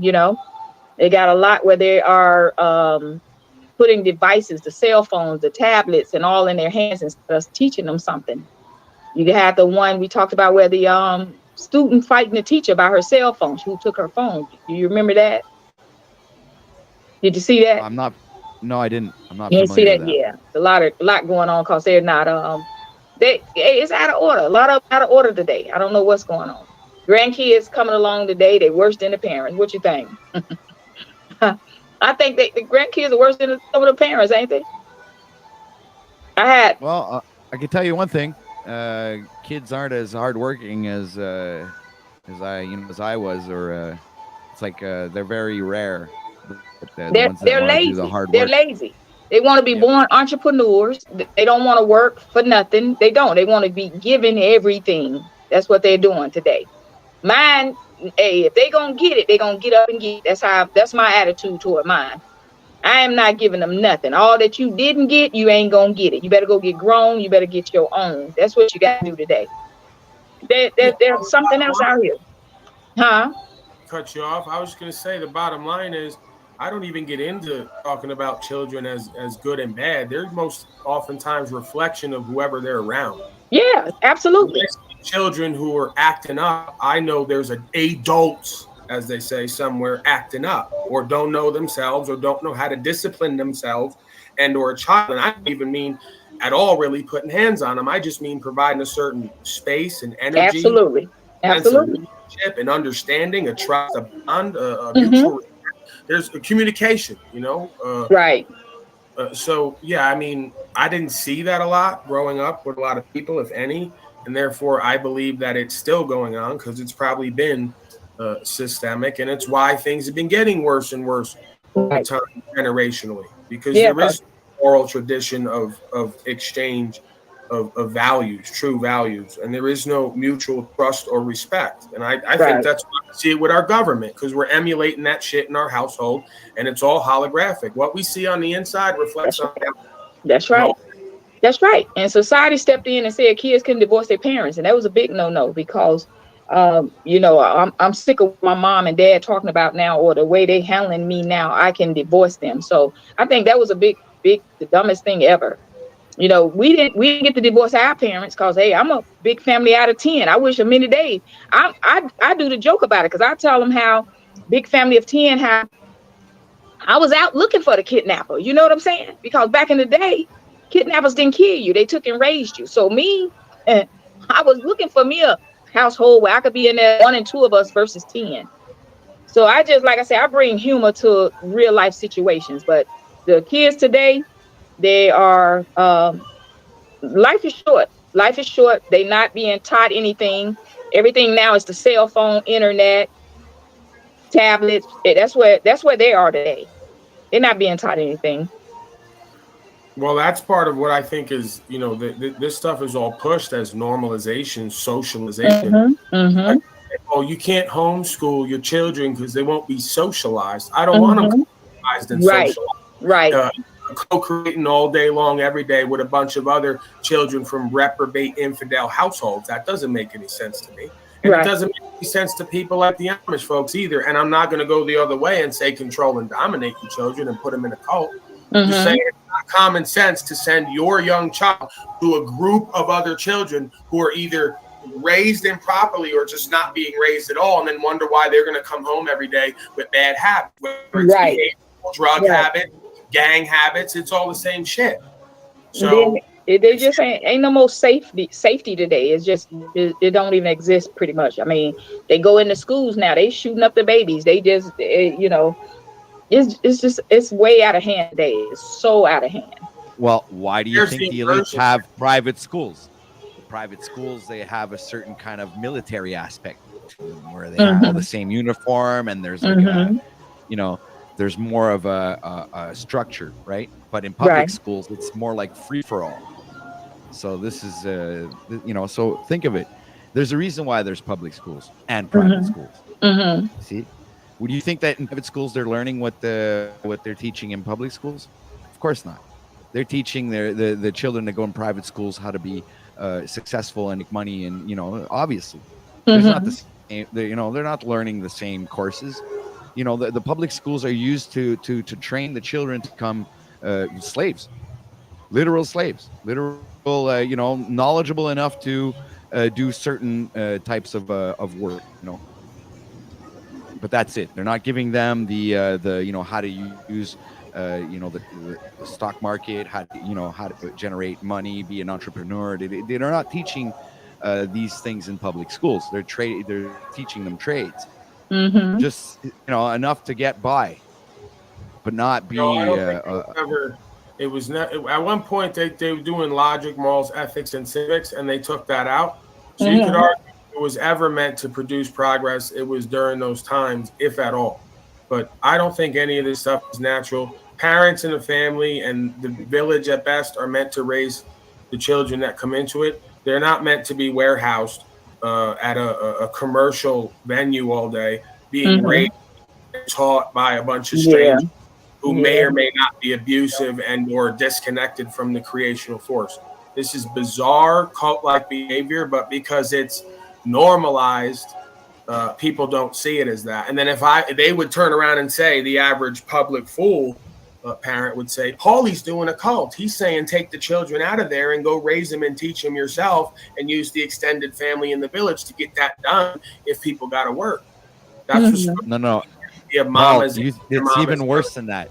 It's worse than that. Yesterday I went job hunting like I usually do. I do my door-to-door shtick. And it's worse than that. I got into the conversation with one of my clients, and they think what's being pushed, like mainstream narrative, is that people that are like or think like any conspiracy theorists or whatever are mentally ill. This is what you do. Push mainstream. What do you do? What happens with animals when you take them out of the nest, right? They essentially rebuke each other. And that's exactly what Shaitan has been doing. They're telling parents to send their children out of their nest and out of their protection, linked up with the Most High, presuming they even have that. If they had that, they wouldn't be sending them there. And into the arms of the culture creators and manipulators to give them all the uploading, right? So they're taking you away from God and God's program and having you taught all day, every day, and forming bonds with worldly reprobate infidels. So by the time they come home after 6 months, 6 years, right? I will do the 666 game like they all like to do. However long it takes, they're coming home. Fuck you, mom and dad. You ain't like my friends and their parents. Why? Because they let us smoke and drink and fucking stay up all night and act a fool on the, whatever it is. Right. So we're literally breaking the home before it ever gets the foundation and sending people off to the public fool system to have them re-engineered. And they come back rebuking us And we rebuking them because they're picking up all the habits of the world, all the trappings of the world, right? So now they're, whether you got it at home or not, they're coming into home with the gang colors on. They're coming into home with the pistol and the drugs and the hip hop culture to go with it, to mind control them. Now you're in a battle in your own home with a parent and a child because they think they're identifying with their friends and their peer group and trying to get validation from them because they got to survive all day, every day. It's complete dysfunction and it's complete spiritual warfare, and it's all done by consent. And then folks want to cry and complain how bad the fucking kids are. No, your discernment is bad. You turned them out to the world and let them raise them or not raise them and wonder why everybody's in each other's face, all disconnected and fucked up. Yeah. Yeah. Another bomb for Paul. I guess Paul's leading with the bombs today. See what I tell you, man? Every time. There's just nothing else to add to it. Yeah. Yeah. Close the curtains. He said it. Yeah, that's what I was gonna say. Okay, show's over, everybody. Yeah. It's I mean, Paul just nailed it. Yeah. There's no point in continuing. It's all is said and done. Let it be written and let it be done. Yeah. It's like, it's all we need for the pharaoh to say now. Take a bow, as they say. Yep. It is. It's so much, Lord. That's why I say, they're doing the kids, killing more kids, the babies. It's too much. Time you turn the news on, another baby. The parents are killing the kids. It's crazy. Crazy. Yeah. It's very sad, actually, unfortunately. That's why I think that the point that Paul is making is important, because this is where everything stems from. That's right. All the issues. Yeah. And it's literally our fault, and it's up to us to change things, right? Yeah, but listen, your hands are tied because you can only do so much. Like I said, society stepped in, and kids got rights today. So how much can you do? And I'm not saying that as far as trying to discipline them, meaning to beat the hell out of them. No, but they have to mind. You know what I'm saying? They have to mind. We have to understand too that there's, like I talk about many times, Aaliyah, there's jurisdictions here with all this stuff and paperwork. So where it all comes out of is the home is not owned by you. The land is not owned by you. Those children, which term they use in their legal system, are not owned by you. Are not owned by you. You're absolutely right. It's managed by the state of, and that's due to our paperwork and the way we fill it out. If we correct our status and standing on paper and hold to that, they would not have the jurisdiction to do what they do. If they do it anyway, then they're just doing wrong. But again, children, if we use that term, don't have essentially, they have obviously natural rights. That's not obvious, but they have natural rights. And this is where I come in and say, I don't think we have a right to put our hands on our children, because you don't have a right to put hands on a grown man and woman. Why does it change with somebody who's way smaller and defenseless? You're there to steward and protect. So I haven't had a child. I can't speak on it from firsthand experience, but I believe they do have natural rights, so much so that I wouldn't even put my hands on them, because someone putting them would make me very upset and afraid and maybe traumatized. And I definitely wouldn't want to do that to someone who loves me and trusts me to protect them. Right. So I'm very careful with that idea to not break that trust. But with that said, that child is my property essentially, right? Because I use it, upkeep it, and maintain it, and I'm responsible and accountable for it. So nobody can come in from anywhere else and tell me that child has rights and it's the rights you're going to give and take away. It doesn't work that way. So again, you stand at court, but most people, they're going to call themselves a citizen. They're going to opt into being part of the public welfare system one way or the other, right? That's what it's. Social Security is a public welfare system one way or the other. Yes, and they're going to give away their God-given rights and give over their jurisdiction through contract. Corporation is going to come in and say, well, you know the rules. You wrote it down on paper.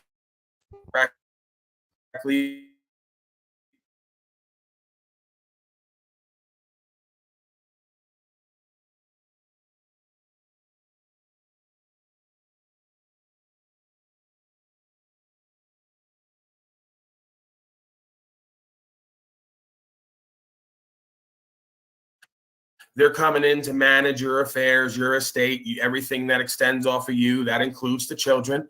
Mm-hmm. And they go to court and say, hey, yeah, this is all kosher because we got it all black and white on paper.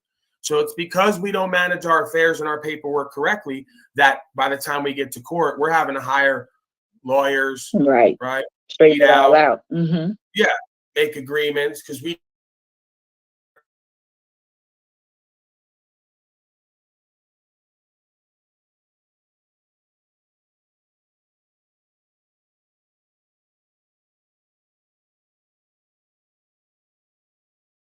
where the game ultimately, I believe, is going to be won and lost. The legal, lawful stuff, understanding God's law, how to apply it with the legal system, right? Or how to deal with them lawfully, and how to stop them from taking your personal choice and everything that extends off of your beingness, your property, your rights, your children, women. Right. I was wondering, Paul, what do you think if I play a video, a real quick video about that to present to the audience? I was thinking of doing that while you were talking about it. I figured maybe it would be a good idea to bring up one of these videos. Do you know Trent Goodbuddy? I've heard of him and I've seen some of his stuff before. He's the traveling guy, right? Yeah, it says here, right to travel perfection. So we like it's the first one that popped up. I wrote, we're right to travel, copyright free, so I wouldn't get a strike. And yeah, so this is the one that came up. Let's try playing this.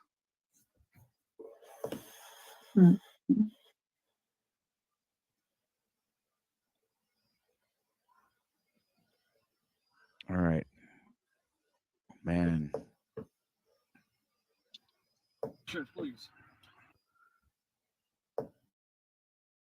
It changed the quality because my internet. Yeah, is you not got a horrible fucking. best. Whoops. Tell me about it.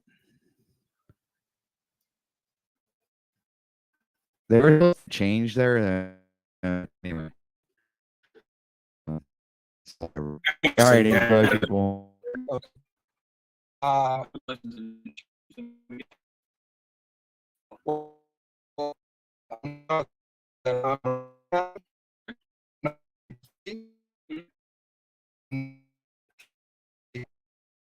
I'm just trying to. Yeah.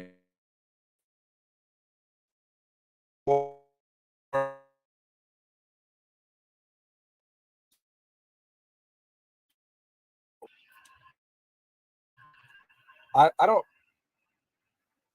There's not a crime that's been committed. So Yes, the speed limit here is 65, and your right, speed was confirmed over the.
public, you have no interaction with them. But this is the problem, is these folks either don't know or don't care to know the law, or they know it and they won't tell it and stand on it because they want to grift and do forced contracts on the side of the road. And it's unlawful. They're going to hand you paperwork and tell you to sign it. It's a fucking contract. You can't force contract on the side of the road, putting people under arrest with emergency lights that are meant for you to get to an emergency, not to stop people and force contracts about advisory code. This is like a serious detriment to this land, that so many people think that this is all law and lawful. It's bizarre. Go ahead, sir. I didn't mean to take over. Read me my Miranda rights. Miranda warning. You said, okay, that's the law. Now I want you to give me my Miranda warning. For what reason? Because you said I'm under arrest. It's a traffic arrest. It's a traffic. With traffic or murder arrest, then you are required to give me my Miranda rights. Go ahead and give me my Miranda rights. Okay.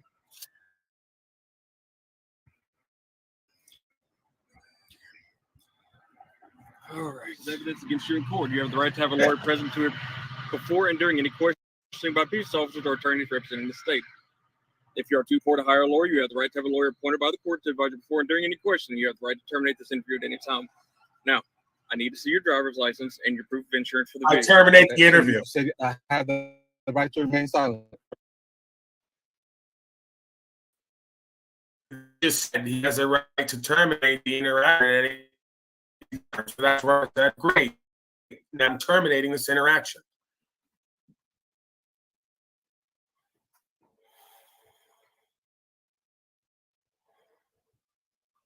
By the court to advise you before and during any questioning, you have the right to terminate this interview at any time.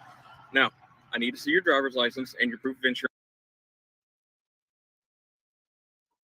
for the vehicle. Okay, so you said I have the right to remain silent, correct? Right. You don't have to say anything. Right. I need to see your driver's license and your insurance. Anything I say can and be used against me in a court of law. Is that correct? If I give you my driver's license and I give you proof of insurance, you can use that against me in a court of law. So why would I want to give that to you? I'm gonna go ahead and required by law. No, you just said anything I say can be used against me. Right. So if I give you something, it can be used against me. Okay, why would I give you something that can be used against me? You told me that. No, you told me that was a right. I have the right. So I'm gonna exercise my right to remain silent. I want my attorney, since I'm under arrest. Okay, and I am going to exercise the fact that I can't give you anything because you can use that against me. I'm not trying to use anything against you. Well, you could, but you could, is the thing. You want to read those Miranda rights again? Sir, to operate a vehicle on the roadway, you're required to have your driver's license. Okay, sir. And you're required to if follow I'm the speed limit. if I'm operating under a commercial reason, okay, not if I am just traveling. I told you I am just traveling in my private conveyance. So that law does not apply to me. So now you don't have probable cause anymore. Yes, am I free to go? No, you are not free to go. Okay. Sir. I suggest you call your supervisor right here because you obviously don't understand the law. Sir. You just read me my Miranda rights. Okay. Okay. Listen, I need your driver's license and proof of insurance. The faster we do that, the faster we can both get out of here. Sir.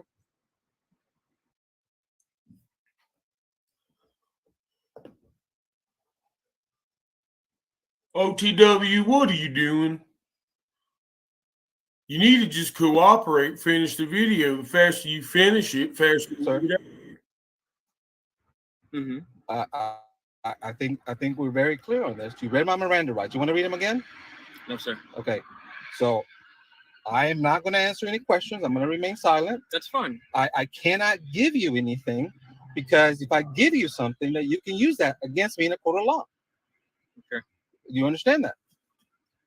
Sir. Do you understand that? Understand what? That if I give you something, you can use that against me in a court of law.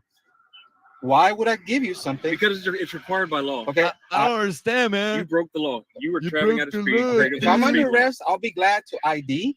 Okay, let me see some identification. I give you a verbal ID.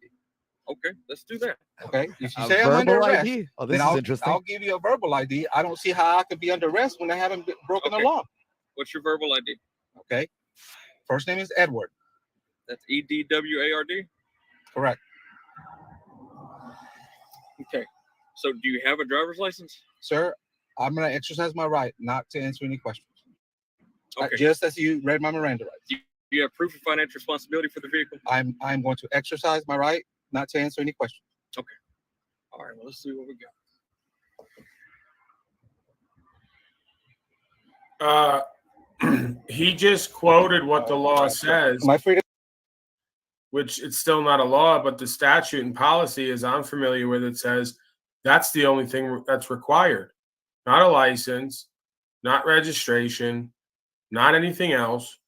At best, for the safety of the public or insurance of the public welfare, you would need a liability bond and some proof of ownership or the ability to possess that or upkeep and maintain that, which could just be an affidavit, a sworn statement, if nobody's reported that property stolen. So he just said right there when he went to go leave, everything he really needs for you to be out of there. And then they just tack on a whole bunch of extra shit.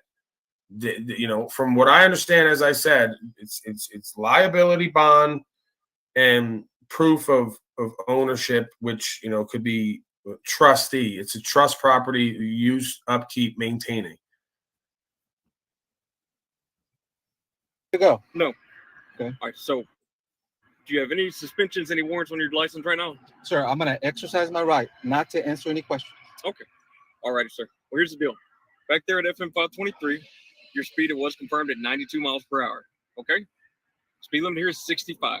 So you are going to receive a citation for your speed today, okay? Do you have insurance for the truck? And see, this guy's an asshole. Again. Okay. I'll check it on my side. Just hang on. This is why I think a lot of these people are assholes. I've been under all types of time constraints and schedules. I've never done 92 miles an hour. I've never done over what the advisement says, more than maybe 5 miles an hour to go with the flow of traffic. The flow of traffic is very rarely, if ever, I don't think I've ever seen the flow of traffic 92 miles an hour. I get it. Put anyone's safety in jeopardy, and that's going to require a witness to testify to that. Really can't say shit. The point is, why are you attracting attention to yourself, having a speed around town, doing 92 miles an hour, 30-something miles over the fucking posted advisement? This is foolishness, and it's not necessary. And I don't do it, and I wouldn't advocate for it because you're an asshole. And when they stop you, and then you have this interaction, again, don't expect it to go well with certain because towns. In other words, they're just advocating that, oh yeah, you can speed now. Go ahead and act recklessly and be dangerous because you can avoid getting a ticket. And but this is the OTW kind of message. But there's nothing. Just he was doing 92 that he was reckless or endangered. Folks around the auto at 50. They say there's probably less accidents there than when you're doing 55 or less. The point is that to me, if I've never felt it, all my time moving around and no one I've been with to do 92 miles an hour, unless we're fucking off and playing games, it's probably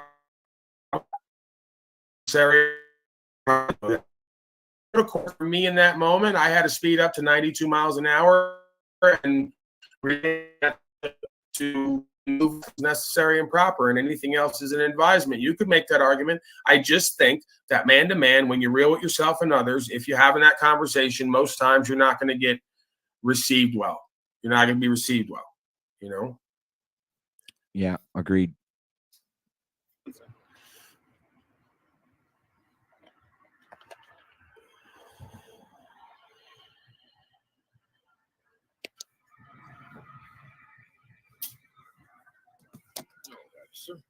You just sign here on the X and sign in here. It's not a plea of guilt. It's a promise to make contact with the court. You're going to make contact with Judge Davis here in Angleton on or before February 6th. Okay? Can I see that? Yes, sir.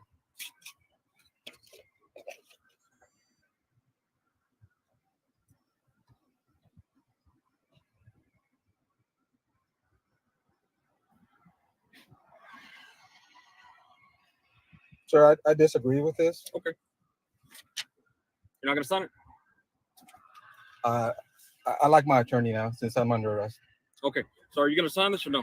I would like my attorney, sir. Okay. All right, sir. Well, this has all your information on it and what you need to do to be able to contact Judge Davis, okay? There's a phone number and an address on there, okay? All right, sir. Well, just be safe driving, okay? And slow it down a little bit. Holy shit, man. That Right, was so insane. yeah, so the bottom line is he didn't feel it was proper to force that contract. But guess what? You know how many times that guy's going to try that on certain places, and they're not going to go for it. And as soon as he doesn't present ID, they're going to fucking drag him out of the car. So that's great, you know. And again, I'm a guy who I could have like went to the top, as they all told me, and sold a whole bunch of shit off just releasing an interaction of me succeeding. And then I showed you 2 videos of me getting arrested. Then they laughed at me. That's fine, because that's real. So the reality of it is, it may have went stellar for you. We don't know what happened after this either. Odds are they probably can't force the contract because he didn't agree to any of it. And if he plays it right, he'll get out of it. But, you know, again, yeah, it's conditional, right? So if you're going to do this, don't expect every interaction by any means to go that way. If you don't sign, they're going to take you to jail sometimes, and they're going to fingerprint you, and they're going to try to get you to sign there, and they're going to hold you sometimes for hours, maybe even days. Am I off on any of this, Mr. Wizard? Because I know that you have a fair bit of experience in this arena. So, you know, am I off on any of this here? I can't hear you, sir. No sound. No sound. Don't know what's happening. All right. I guess he'll be back. He gave the Stanley Laurel hands up, you know, confused look. Another fine mess you've gotten us into, Wizard. So let's just check the end of the video and see how this turned out for this guy. What's he gonna say?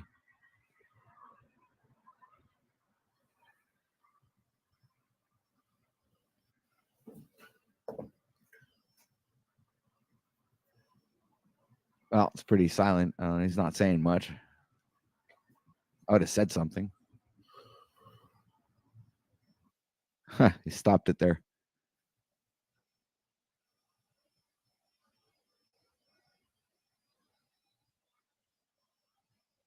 Oh, well, he didn't even say anything. It was like, oh, another success and an ass. Like, share, subscribe, nothing. I don't know. He didn't say anything.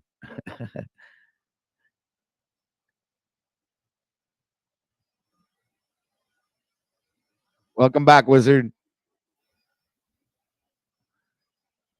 How's your mic doing now? Greetings. I had to go to my phone. I hooked up my new laptop so I could start downloading videos, and I find out I'm got no audio or video on my laptop. So I got to figure that out. But we could see you, but we couldn't hear you. But as far as Paul's question, yeah, the guy, it's like I say all the time. If you come with that, if you're looking for equity, you got to come with equity. So if you're going to come up to these guys and they're going to pose you questions, it's better to know the answer before they even ask them. And this guy just happens to know all of the answers. And he did very well. I don't know why it ended. Maybe he got taken off. I'd like to know the guy's channel. That's for sure. And yeah, he's got 69. Hold on, let me tell you what his name is. Where was I? Yeah, if you could drop it in. Oh, you got it in the chat, don't you? No, I don't. No, who's that? Is that Peniel? I got to check that link out. All right, hold on. I got to back up here. Is that A6 grind time? All right, his name is Trent. Hold on, let me give you his. I'll go to his channel. I'll drop the link. Yeah, here it is. Trent Goodbuddy. Oh, yeah. Well, yeah, I know Trent. I didn't recognize his voice. his voice is much different in that video. Trent James Goodbody, he's the one that does the plates, the freedomfromgovernment.com or .org, freedomfromgovernment.org. And he's got several books out, and he's the one that actually got me into the right to travel shit to begin with. I read one of his books while I was doing a rural route, and I had a friend that was on the rural route, and he gave me this book, and because he knew I was, doing all the other stuff, and I read Trent's book and hooked up with him and everything, and he's one of the ones that helped me through the case. And again, like I said, I lost that case, but actually I won because they haven't fucked with me since, because I stepped up on that. And that's the line of thinking I started with when I was introduced to Trent. Know the questions so you can give them the answers. Yeah, he's got 100K subs and about 330 videos. Yeah, he's very active, been very active for a number of years. I believe he was associated with attorneys at one time, if not wanting to be an attorney or something. That's part of his private life I don't talk about. But he has learned long ago it's all about the way you speak. And like you saw there, he did a very good job. But I believe that video, I don't think it was him on the video. I believe it was probably a video that he, found off the internet and presented. Because if you look at his picture on his, if you look at his picture on his channel, he's not at all, doesn't look at all like the guy in the video. So I imagine that's what I want. Well, that's what I want is the guy in the video. I want his information. I want to know how to get hold of him. I guess I'd have to check. Hold on a sec. If I play that video back, there might be something in the description. Well, I can go on James's site and check that out. Yeah, there's nothing in the description. No link. No incident occurred. I just ask James himself. Once it typed I'm trying to read the.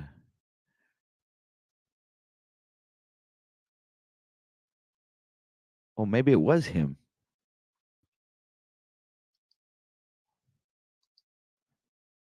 Well, anyway, let's get on with it then, because he's right. It's about the way you talk. And like I said, up on these platforms, I get irate and because of the people I'm speaking with. But when I'm out here in the community and I'm talking to these officers that come around here, I'm making it very clear right from the start. You're not going to mess with me. I know the answers to your questions already. I'm going to dumbfound you with my comments. Like, are you trying to tamper with a witness? That's just profound to them. They're the Christians, not me. I never profess that I'm a Christian. I've been through a lot of Christian sects, SECTS, Protestant and Baptist and Methodist and Presbyterian, and they're all just different sects that have slightly different views, but the main concept is always going to be the same. Again, do unto others as you would have them do unto you in every religion. And this is posed in the court system as if you want equity, you must first come with equity. Mr. Wizard? What? Would you say that, because you had me thinking there for a second, you said Christian sects, and then you had to almost clarify that it was SECT, right? Not like sex. But then you went on to say, do unto others as you would have do unto you. Wouldn't that be a good rule for Christian sects as well? Most certainly. Most certainly. Carry on. I just, that thought occurred to me that this is a great rule for life and equity and also the bedroom. Mutual hand jobs and all that. Yeah. Mutual masturbation. Yeah. Everything. Quid quo pro, this for that. As long as it's of like kind. I mean. Yeah. You could touch each other, but don't shake hands. Yeah.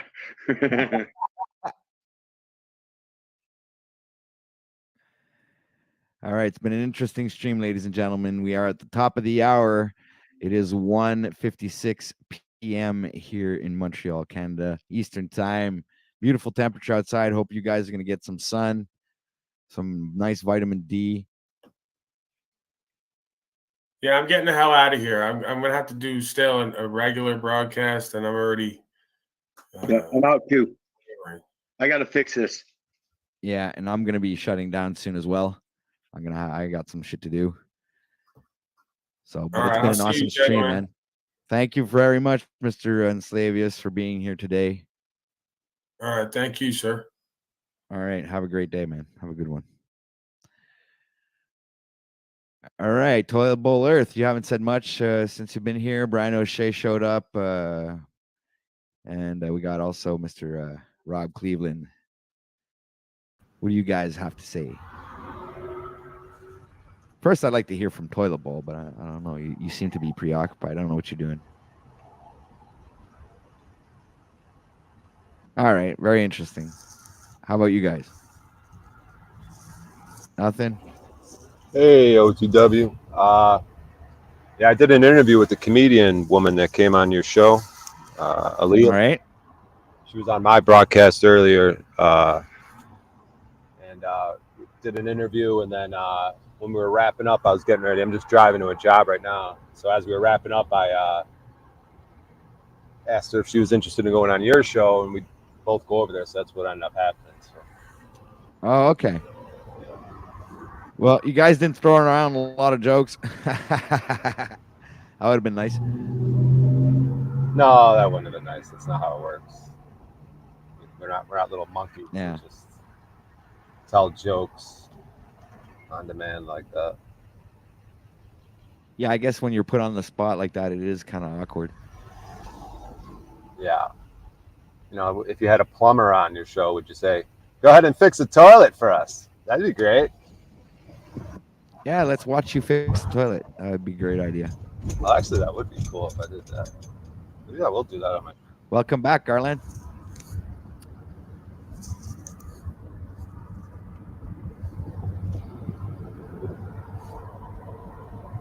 Thanks, Patrick.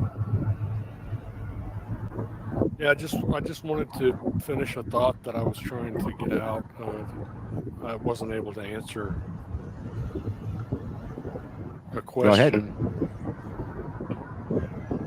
ahead. Well, just at least repeat the question so you can put us into context there, and go ahead and answer. Well, it was the question of, do you think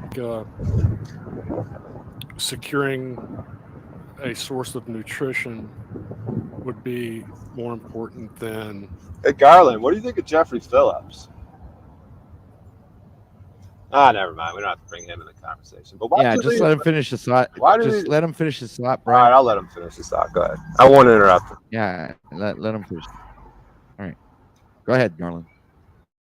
That someone didn't want me to make was, anything about food or nutrition.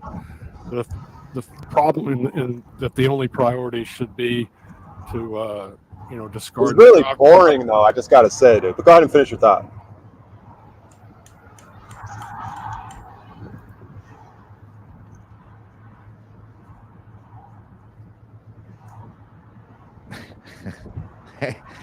Okay. I don't know what to say. That was weird. I don't know why he left. Well, I guess because he didn't get a chance to say what he wanted to say. Oh, that sucks. It was pretty obvious to me, actually. Yeah, I mean, it's your show. I mean, fuck. I don't know why he left. That was weird. Well, I didn't kick him out. Yeah. I mean, what the fuck was that about? Paul's here, then he leaves, then Paul leaves, and he comes back. It's like he's trying to avoid Paul or something. All right. Well, maybe he was just trying to say what he had to say. I don't know. Yeah, maybe he's just trying to be boring as fuck again. You know what I mean? I don't know. Whatever, dude. All right. Never mind. I didn't say anything. Yeah. So we got like 30. What is that? We have 37 people watching right now. Why don't you go ahead and hit that like button? Share this out. Like, share, subscribe, the whole YouTube mumbo jumbo. Click the bell, and if you guys ever want to, support the channel, there's a link in the description. What the fuck, OTW News?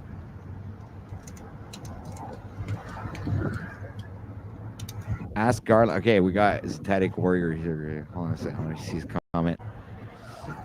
Ask Garland if he's ready for the cage match with me.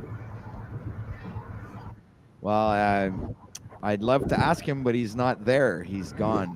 I don't know if he's still watching or not, but yeah, that was a request from Zetetic to Garland Farms lawyer. Cage? He wants to go into Kind of cage match. no. Zetetic wants to. Yeah, that's what I'm wondering. Sort of OnlyFans scenario. Like, what's that all about? Yeah, is there going to be a swimming pool involved with like Jello or mud or something or hot chocolate? I don't know. Sounds hot. I'd watch the fuck out of that. Yeah, I mean, I could get tickets rounded up and start selling them soon for that kind of content, guys. And you both have to wear bikinis too, eh? That's what's going to make the highlight of the show. Typing like a secretary and get his fucking weird face up there. Make sure he puts his face right in the fucking camera too. Like I'm sick of him sitting away from the camera. Like, can't really see his face. Put his face. Tell him to get his face right up in that fucking camera, like real fucking close, so you can see it. You know what I mean? OTW. Yeah. Right. Yeah. Yeah. It's this bullshit. Typing like a secretary down there about cage matches. What does he think? Is he a UFC fighter? What a dumb fuck. Flat Earth. Oh my God. I'm so interested in Flat Earth. And Karen B worked so hard on her events. I can't wait to walk around with a mobile fucking unit and talk Flat Earth to fucking retards. What a dumb fuck Synthetic Warrior is. Yeah. You just going to let him trample on you like that, Z? No, you too, OTW. You're Mr. Flat Earth too. Mr. Wishy-Washy like Joe Cool playing both sides all the time. Get the fucking backbone, you boring motherfucker. Right. Okay. So you hear that, Z? No, you. Talking to you, OTW. Yeah. Get a fucking backbone, you fucking Joe Cool fucking wannabe playing both sides of everything. Dude, I bet you wouldn't last 3 seconds on a ladder. Like, you wouldn't go higher than 3 feet and you fucking shit in your pants. Man. I've done. I know for a fact. I'm Brian, trying to respond to that. Pussy. I've done roofing in Chicago in the summers. What are you even talking about? Right. Is that what you're referring to? Roofing jobs? Is that you're a roofer? Oh yeah, we did this before, my friend. You are a roofer because I played that video with my friend. Yeah. Try carrying a pack of shingles. I did. Fuck face the whole summer. What the fuck don't you get about what I just said? I've done it for 25 years. Well, you just brought me up saying I wouldn't do it. It wasn't about you. You brought me into it, and I told you I did it, motherfucker. And I turned into a goddamn gorilla. Trying to point out maybe somewhat, trying to point out some weaknesses in you there, so I can. And then I fucking told you that you fucked up because I actually did that job, and it turned me into a fucking gorilla. I turned into a fucking monster of strength from fucking doing that shit. Right. Now you're starting to understand. So you're not talking to a pussy. Well, just because you did roofing and you got physical abilities, you got to work on your mental strength because you're like Joe Cool, wishy-washy, playing both sides. Do Joe Cool laugh. Come on. What both sides? I'm not paying any both sides. Yeah, you do. You're weak. Like you just like sit there when shit gets out of control. You don't fucking take control of the stream. You just sit there and fucking like Ian with a smirk on your face and. I enjoy it, asshole. Well, it's fucking retarded at times. I embrace that. And become retarded and sit there with a smirk and enjoy it because it's great. Drama bonded with fucking retards. I love it. Yeah, you're starting to understand. Yeah, you're good, Brian. Dude.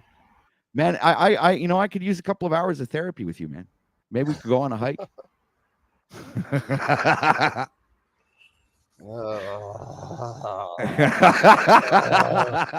I gotta get ready to go to this. So obviously, if you're poking at me, it's because you like me, man. So I mean, the only I gotta poke at someone. I get poked by Paul, so I gotta fucking. It's like it's like It's okay. I'm a good poke bag. You can poke me all you want. But seriously, bro, what the fuck, man? If you're gonna fucking hog the audience, and we're not gonna have certain time slots, don't sit there like a fucking half-baked bitch, fucking. Not, in the middle of the road, not fucking choosing a side, letting people ramble on about fucking bullshit. What the fuck, man? That's funny. hog the audience. I like that term. I think I'm going to use it now. I mean, put it to good fucking use, dude. I mean, let's come up with a OTW is the audience hogger. You're streaming 19 fucking hours a day. You have any fucking consideration for anyone else? No, not really. It's like normally you're streaming I'm pretty fucking in the middle of the narcissistic, night. actually. You know, I normally like to go do my broadcast in the morning, and here you are. Yeah, but you're doing pretty well for yourself. I mean, you know, you're doing good streams. You got yourself a good audience there. What do you know? People here don't enjoy jokes. Yeah, that's what I do on my stream. All jokes. Hey, welcome Hey, back, I don't know if you guys can hear me. Can you hear me, OTW? Yeah, unfortunately, yes. Oh, okay. All right, then I'll go. Sorry. Oh, come on. Get You're the fuck pussy. out of here, you grease Another pig. pussy fuck. Oh, okay. Brian, you want me to leave? Yeah, leave. Okay. No. You're fucking Hey, dumb. sorry, Brian. I was just curious. The other day you were talking to your mom and stuff on stream, and Paul was asking her questions and stuff. Can you tell me a little bit about how that went for you and how you felt about it? The other day you were talking to your mom. Get rid of Lou. Just get rid of Lou. OTW. I'd rather just fucking call you a grease pig, and why don't you work out the shit with your daughter Right. before you bring up my mother into I the was situation? sorry to You interrupt. fat, Sorry to greasy, interrupt stupid you there, pig. Brian. Right, Lou. I think I forgot what you were saying. What? Can you say that again? I was saying, Lou, just go away, Lou. What were you I was saying when you had Lou, Sorry. just go away, Lou. Sorry, can I hear that again? One more time, Z. Z, can you say that again? I couldn't hear you. What a grease pig. Brian, what were you talking I about? was talking about you and your daughter and how the last time you were on stream. How did yeah, you I feel forgot. about that Can you when she say that? fucking Can you say that brought up one your more time, narcissistic Brian? fucking Brian, patterns and say you're in it one denial, more you time. greasy pig? Come Fuck. on, Brian, one more time. Come on. Let's get ready to rumble!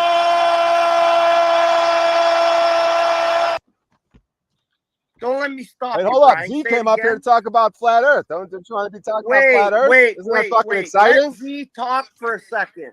Hold on. Let Z talk for a second. Is this your shtick, Lou? Brian, You're just gonna go what with were you this? saying? Brian, You're what just were gonna you go saying? with this? Brian, This is your what idea. were you This saying? is Canadian Brian, comedy, Come everybody. on, This is Brian, OTW, what Canadian were you you comedy. saying? retard. That's what I'm Brian, saying. Like Trailer Park Brian, what Boys, were you but saying, way Brian? worse. Brian, hold on a second. What were you saying, I'm Brian? saying OTW is a dumb fuck for Hold letting this on. go Let on. Z talk for Got a a second. smile on his face. Brian, Loves let this Z shit. talk for That's a second. exactly what Hey, I'm Z, talking what about. were you saying? Z, can you tell me again?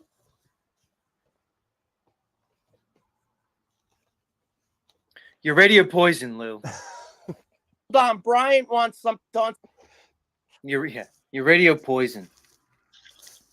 Look at OTW creaming in his fucking Hold pants. on, Brian. This is so Brian, hold entertaining on. and funny. What a dumb fuck. Z, go ahead. There he is. Hold on, Z. Hold on. OTW, Brian wants. let's have a good segment here. Just Yeah. get rid of Lou. Hold on a sec. I'm gonna get rid of everything. Yeah.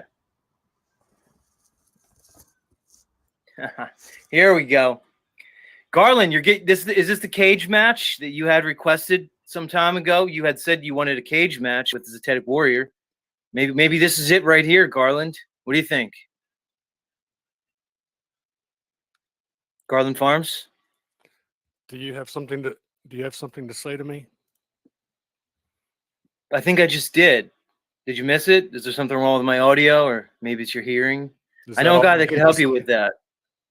Is that all you had to say? Are you denying that you requested to go against me in a cage match? That you're going to deny that, or no? I don't remember saying that, but if you say that I did, then I'll accept that. Okay. So when are we going to do it, man? We're going to line this up. We'll get a promoter. Maybe OTW News could hype this thing up. You know, we'll meet somewhere along the border, maybe Niagara Falls, right in between. Right now. Canada. Right now. You know, No fucking around. Let's see what you got. he doesn't want it. He's backing down. OTW. He basically is rolling over and putting his belly up. He doesn't seem like he really wants to have an interaction. I'm hearing you out. I'm giving you the floor. Well, the floor is yours, sir. You're the one who laid the gauntlet down. You requested that, or you felt as though that you would like to see me in a cage match, one-on-one. It's all on record, Garland. Anyway. Has that been eating at you? Not really. I just saw you here today making pretty much an abject fool of yourself, and I just figured I'd pile on. How did I make a fool of myself? In the spirit of the day, I figured I'd just jump on the pile. How did I make a fool of myself? Well, if I'm to be completely honest, I didn't even really hear anything you said. I just saw that you were here, and I just assumed, probably correctly, that you made a fool of yourself. I don't know. Maybe the audience could back me up. Not sure. So you're basing this on just your assumptions? Yes. Okay. That would be the answer. Do you have any other assumptions you'd like to voice? Not really. I'd really like to know, when we can get this cage match going in a real way. You challenged me to a cage match. Are you backing out? If you want to arrange it, I'll be there. Okay.